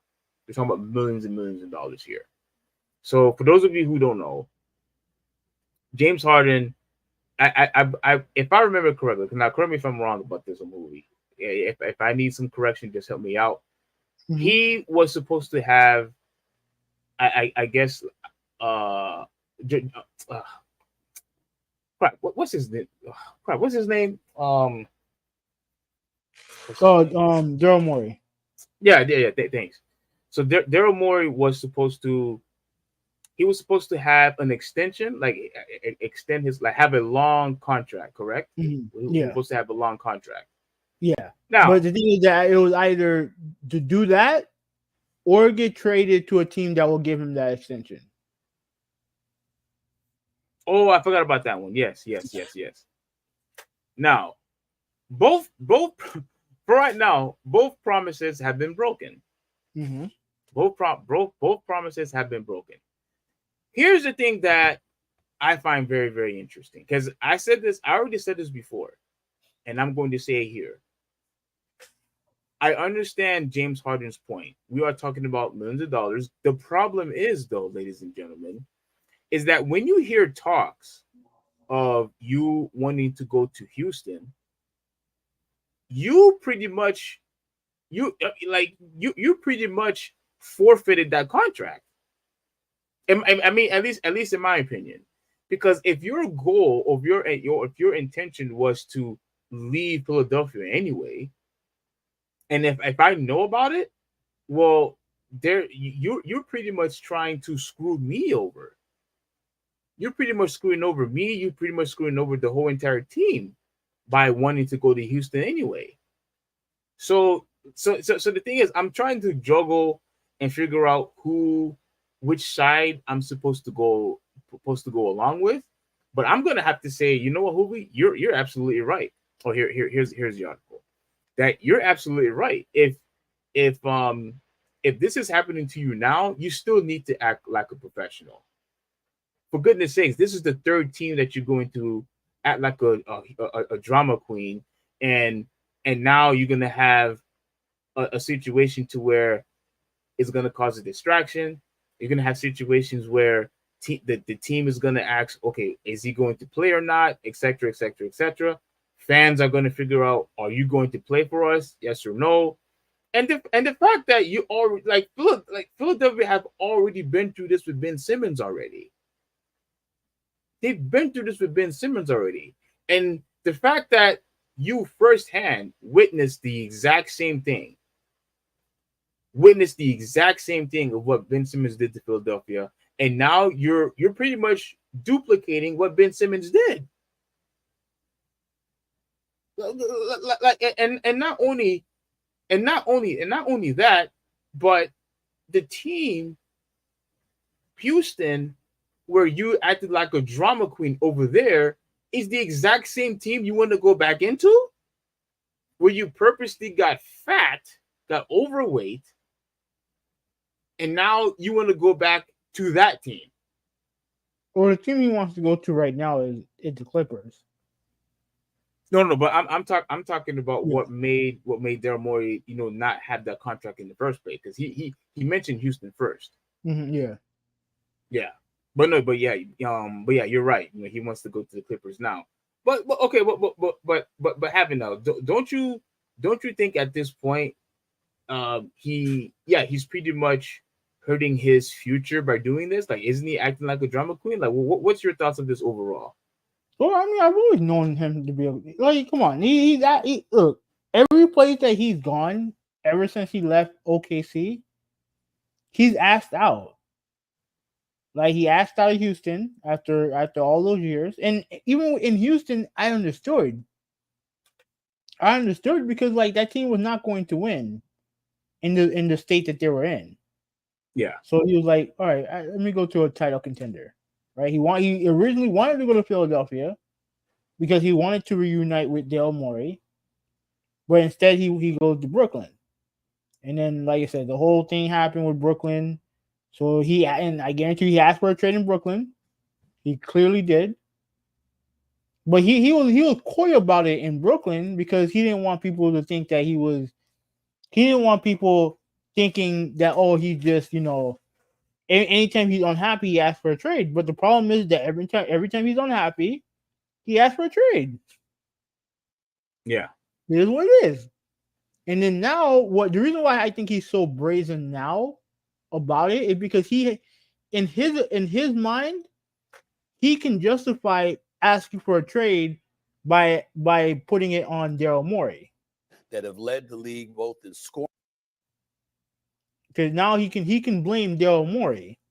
That's why Yeah. he called him a liar in public. You know what I mean? That's why he's pretty much said the reason why he doesn't want to be there. He's pinning it on Maury, and whether he's right or not, whether he and yeah, I'm sure Maury did lie to him. At the end of the day, like that, at the end of the day, you're signed there to a contract, so you should go do the contract. Yeah. All right. So let me play this real quick. I mean, it's only a minute. I don't even think it's anything important, but since I see it here, let's see what he's saying. Yeah. And my brother, you got to grow up. 34 years old now. You're a professional. You've been on 3 teams since January of 2021. Houston Yeah, this is the exact same thing that you and I have just talked about just now. Rockets, Brooklyn Nets, now the Philadelphia 76ers. You forced your way out of the previous 2. Now you're trying to force your way out of a 3rd, which you'll likely succeed. Of course, Wendy, I know you've heard this because you know I've heard this. The Philadelphia 76ers were looking for a guy like Terrence Mann, along with an additional first-round pick, et cetera, et cetera. The Clippers weren't biting on that. They're not interested in giving up a first-round pick. Who knows whether or not something will be able to be worked out. But the reality is that that's probably why James Harden took the position that he took, because he was trying to facilitate a trade. And then once that fell through, once again, he became a bit petulant, and that is the position that he's taken. James Harden is not what he used to be, but he's still an all-star caliber player. Only him and Russell Westbrook, the only 2 players that have led the league both in scoring at one point and assist at one point. 5 of the last 6 years, the leading scorer in the NBA has been either James Harden or his teammate Joel Embiid. But what I would say to James Harden, I mean, this is not really important, but LeBron James never led the league in assists. No. Oh wow, okay. I could have sworn that he did one time. All right, okay. Harden. And I'll get into Daryl Morey in defense of James Harden in just a second. I'll get to, but in dealing with James Harden, my brother, you're a member of a team. I understand you're saying that Daryl Morey lied to you. And again, I will deal with that in a second. What about Joel Embiid? What about Tobias Harris? What about Tyrese Maxey? What about all of those people associated with the Philadelphia 76ers who didn't lie to you, bro? Clearly, he doesn't care about them. No, you don't give a shit about them. Clearly, he does not give a crap about those guys. And He doesn't. And here's the thing, he doesn't have to.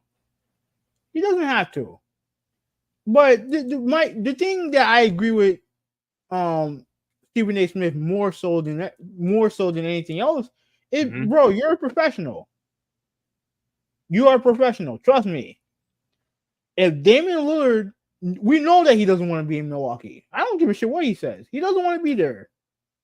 But he's going to go there every single day and do his job. Yeah. Same thing if he had stayed in Portland. We all know he didn't want to stay in Portland. But he would have gone there and do his job. At the end of the day, as of right now, you're not being traded. Grow the fuck up. Because this is the 3rd time you're reaching your mid-30s. Grow the fuck up. Seriously. Yeah. Like, So yeah, and here where it says, now I'm not gonna read the whole article, I'm just gonna just go on a quick bit where it says, I think the organization has made it clear what's going on. Coach Nick Nurse said at 76ers complex, they're working on stuff as we say day by day. We had a really good practice today, very energetic. No, hold on. Oh, here it is. This is the one where Thursday for the 2nd straight, the team saying the disgruntled player is away because of personal matters. Like, give me a freaking break, man. Like, do you honestly believe that people are stupid? Do you honestly believe that the 76er fans don't know what's going on here? Unless you're living under the rock or you don't care about basketball. Clearly, this is a lie. Now, I don't know what's going on, personally in his life. Is it possible that something could happen? But I'm not buying it. No, I'm not buying that. I'm not buying it. So look, knowing that James Harden is doing what he's doing, if don't freaking sit here and tell us that it's because of personal matter. Just be honest. Just be honest and just be honest with the media. Be honest with the fans, and just say that James Harden doesn't want to participate with the team. He doesn't want to work. That's it. Just say that. Why are you? I'm not saying that they're intensely trying to cover for him, but just be real with us, man. I just don't. I think they don't want the situation to get worse. I think that's why they don't want the situation to get worse. I mean, can it get any worse? Oh yeah, I think so. I think so. Oh, you think so? Yeah, I think so. Because like, you remember who we're dealing with here? We're dealing with James Harden. Like, he'll dog games on the court. He'll not try on the court. All right. So, let me see. All right. So, part of Harden's complaint stems from his belief he should have earned a long-term contract with the Sixers last season. It never came. Thus, he made the trade demand. Well, first off, James Harden, you're a lot older. You don't perform, in the playoffs. For some reason, like you'll do fine in the first round, but whenever you reach the second round, or let's say you do well in the second round, but once you reach the third round, like you did with Houston, you don't play well. You don't play well. And it's been a constant trend throughout your entire career. Ever since, and you've been acting this way ever since you went to the finals with Oklahoma City. When you went to the finals with Oklahoma City, you didn't play well. And after that, you never did an outstanding job, at least consistently, an outstanding job in the playoffs. There was always somebody else who beat you and got rid of you. So I don't want to hear this long-term contract that you want, because he knows his time is running out now that he's older. I mean, if you want to consider him still as an elite player, that's fine, but I don't think he's top 10. No. He's not top 10. And the fact that the Clippers didn't even want to trade a first-round pick for you clearly means that the value that you used to have, you don't have that same amount of value anymore. You don't. They're focusing on the future, and they're not taking the risk of getting rid of the first-round pick for you. Now, if you were still in your 20s, or like at the very least late 20s, okay, fine, I can see people doing that. But now that how old is he? 34, 35? Yeah. So yeah, you being at that age, you're no longer elite anymore. You're no longer elite. And I'm sorry, this type of behavior that James Harden is doing is unacceptable. Regardless if Daryl Morey broke the promise to you or not, this is unacceptable. And I disagree with you on this. I think he should care. And the only reason why I think he should care is because this is the third team in a row that you are pretty much going to low blow. The third team. You should care this time. You should care this time. Because you screwed over Houston, who gave you all the elite talent as possible. You screwed over Brooklyn, despite that you had Kevin Durant and Kyrie Irving.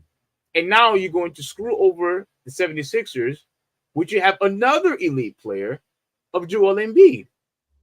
Everywhere you went to, you had elite players surrounding you, and you haven't performed in the playoffs. And you continue to do so with the 76ers, and you won the long-term contract.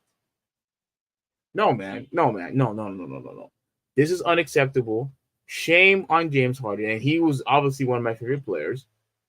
But what he's doing right now is just a travesty. I cannot believe he's going to do this on the third team that he is in. It is what it is. All right. No. Okay. Let me push back on one thing you said. Right. The reason why I say he don't care, because look at where he done it in two places already. He did it in Houston. I'm sure he had players in Houston he was cool with. He did it in Brooklyn. I'm sure he had players he did in Brooklyn. you know, and he's doing it now. So Mhm. clearly he doesn't, clearly he doesn't really care. No, he just wants to be quote happy. He just wants to be happy. And I get it. You want to be happy, I get it.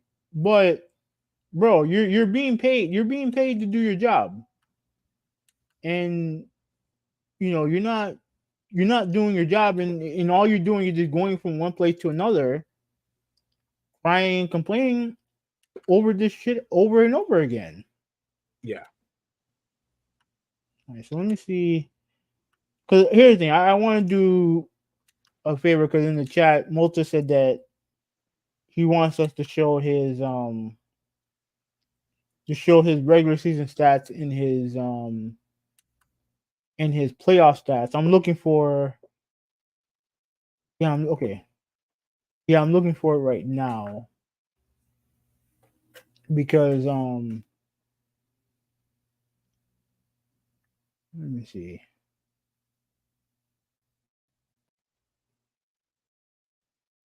I think I might have to go. I think I may have to go to double screens. Okay. Oh.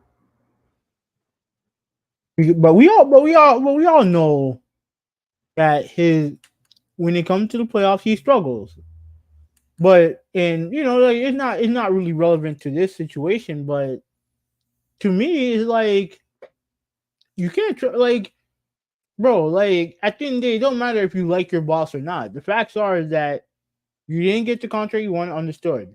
But what are you gonna do? You're just gonna sit home and do nothing? No, you're gonna lose money over it.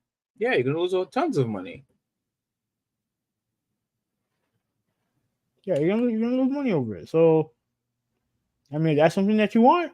Well, it is what it is, man. Like, I'm not gonna care. Okay. I think I can do it like this. Right. So I'm on NBA.com. Let me go to it right now. You should be able to see it. Okay, so this is his career numbers. The first up here is his regular season numbers, right? Yeah, I can't see. Oh, you're not there? Oh. Yeah, my fault. All right. So on top here is his regular season numbers, right? Starting from the last year on going downward. And then on the bottom here are his playoff numbers. Mm-hmm. All right. So we're only going to concentrate on points per game because Malta said that his points per game in the playoffs have dropped. So we're going to start with the year that he went to the final with OKC, right? Yeah. The year he went to the final with OKC was his. Oh, hold on a second. Let me look for his points per game. What's the point per game? Okay, his last year in OKC averaged 16.8 points per game, right? So he was six man. I think he won 6 man of the year that year. I think he did. Mm-hmm. Now in the playoff that year, he averaged 16.3. Right, so numbers are similar, but we all know that he dogged it and that he was bad in the. We know that he was bad in the finals. Yeah. Right. So next year, first year in Houston, right? I will argue his first breakout year, averaged 25 points in the playoffs. 25, right? Now in the playoffs that year, averaged 26. Right, so he averaged 26. Mm-hmm. The following year, this might have been the MVP year, his first MVP year. Averaged 38 points a game. No, that's minutes. No, that's minutes. My bad. Hold on. No. And okay, so the next year, he averaged 25. Same 25. Right, 2013, 2014, averaged 25. Yeah. In the playoff that year, he averaged 26. Right, so the next year, oh my bad. Next year, we'll go 24, 2004-2005, 27 points a game. So that was 2014-2015. The playoffs 2014-2015 average 27 also. Right. So here's the thing, right? He's had great playoff performances. He's had great playoff performances, but he's also had bad ones. Yeah, it looks like on average, like he either pretty much he's doing pretty much either the same or just a little bit better, just 1 point better, which is not, it's pretty much the same to me. Yeah. The problem is he had really, really, really bad games, and it just hasn't been really accounted for. Yeah. So let me look at see it. Yeah. So let me look at field goal percentage. Let me see. Let me look at field goal percentage. And they're pretty much the same. They're pretty much the same. So the averages, they're not bad, but he's had some stinkers. Yeah. And it's come at the worst time. At the worst time, it's come at the worst time. So I mean, like at the end of the day, like even with all that. Oh, so you sent it on Discord? Yeah, he did. Oh, okay. I didn't. Yeah. My thing's on. Yeah, he's probably talking about when he was with Philadelphia, I guess. I'm assuming. Okay. So he has it here. Yeah. So. Okay. So this is regular season. Obviously, yeah. It's easier to do it on here on my phone. Yeah. Okay. So 27, 2018, like 27, 2017, 2018, he averaged 30 points a game in the regular season. Right? Yeah, 2007, 2008. 2017, 2018. In the playoffs, he averaged 28. So 2 points lower. Yeah. Which, which is not bad, but the problem is that like we all said, like he's had bad playoff performances in the worst time. Next year, I think this had to have been his MVP year. He averaged 36. Right? So that was 2018, 2019. But in the playoffs, he averaged 31. Like, not great, but 31 is nothing to scoff at. I would say let me get some of the other numbers here. Turnovers 4.6. Let me see what turnovers in the regular season was. 4.4, so it's higher. So I mean we all know that he's not, regardless of what the numbers say, he's not a great playoff performer. Like, he's not. And even with all that, it's not even relevant to me. My thing with him is that you're constantly asking out of this place and that place because you're unhappy, and I get wanting to be happy, but bro, you signed the contract. Yes. You decided, that okay, I'm gonna hitch my wagon to Daryl Morey, and it's like, bro, but then you're doing all this crying and complaining and shit like that. Like, bro, it's like it has to be tiring. It has to be tiring. Yeah, for sure, man, for sure. Yeah. So okay. So all right. So Nolan said that we're having a basketball 1-on-1 with Steve come through, and Malta said in the playoffs the Stars supposed to step up their game. I agree with that. Yeah, 100%. Yeah, if his minutes go up, then why does his scoring go down? At the end of the day, he's not, to me, he's not a great playoff performer. And the problem is he he always have a habit of, even if he does do well, let's say in the first round, he has a habit of doing okay in the first couple of games in the second round, and then he just disappears. Or like he did with Houston, he did a decent job in the first two rounds, but in Western Conference Finals, he was a no-show, especially in that one in Game 7 against Golden State, a complete no-show.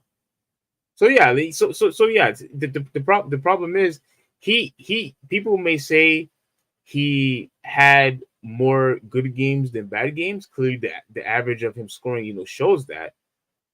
But when it's crunch time, when it's time for you to, win a game, play or go home, and you don't perform, I mean, that's what people are going to focus on.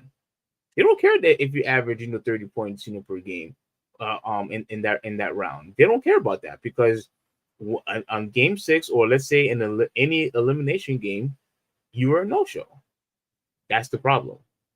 And because you were a no-show, if that has something to do with you not getting a long-term contract, your age is also a factor. The fact that you wanted to go to Houston is also a factor. You have all of these things against you. The fact that you did this to Houston and to Brooklyn plays a factor. All of this is from what you have done, from what you have produced in the past. And you have produced bad fruit in the past. So I'm sorry, James Harden. As much as you think you deserve that money, which I still think at the end of the day you deserve the money, but Daryl Morey, he's trying to be smart here. And if he feels that this was the best decision because of your broken promises, then I really can't, blame him for what he's doing either. I mean, I just can't. I mean, that's all I have to say. I don't really have much else to say either. But I mean, it was a overall, decent podcast. So I'm happy with it. So yeah, it's getting late. I have to wake up, early morning. So I just want to say that you all, if you can, those of you who are still here with us, if you could give us a quick like, and I know people ask you that all the time, but since we are still trying to increase our numbers, trying to increase the subscriptions, it would be great if you could help us improve the algorithm and give us a like. Share it on Twitter, share it on Facebook, IG, Snapchat, whatever platform that you have, so that more people can see our content and we will continue to make more content. So I guess you could do the roll call. Yeah. So let me read this one last thing. Nice podcast. Thank you, Malta. And Nolan said, I think Brian said he put up 200 up if you can beat him in the 1v1. No, 1v1 on like basketball, or you just talking about 2K? Either way, I'll take the challenge either way. But All right. Anyway, Malta, thank you for watching. Nolan, thank you for watching. Ruben, thank you for watching. Meadows, thank you for watching. Joe, thank you for watching. Critical Drop, thank you for watching. Brian, thank you for watching. Rudolphi, thank you for watching. Ed, thank you for watching. Who else we have here? Don't forget the ladies. Whitney, thank you for watching. Tyra, thank you for watching. Joshua, thank you for watching. And yeah, if you're gonna go up against him 1-on-1, then then you forgot F. You forgot F. Oh, F. Thank you for watching F. Thank you for watching F. So yeah. So anyways, yeah, thank you guys for watching, man. Like I said, we'll be back next week with another podcast, and yeah, that's pretty much it. Yeah. So that's pretty much it. This is the Traditionalist 101 signing out. And have a good one. All right. All right. So I think Miguel said that I'll ball you guys up. What you ball me up in what, 2K? Oh man, oh man, oh man. Well, I mean, look, I think it would definitely be cool if we all could, join and play basketball. But I don't think all of us. I don't think you live in the same state as we do. So, I don't think it would work. But hey, it'll be. I think it'll be awesome if we could do that. Right. Have a basketball night, have a game night. All that would be cool. All right. On that note, we'll see you guys later.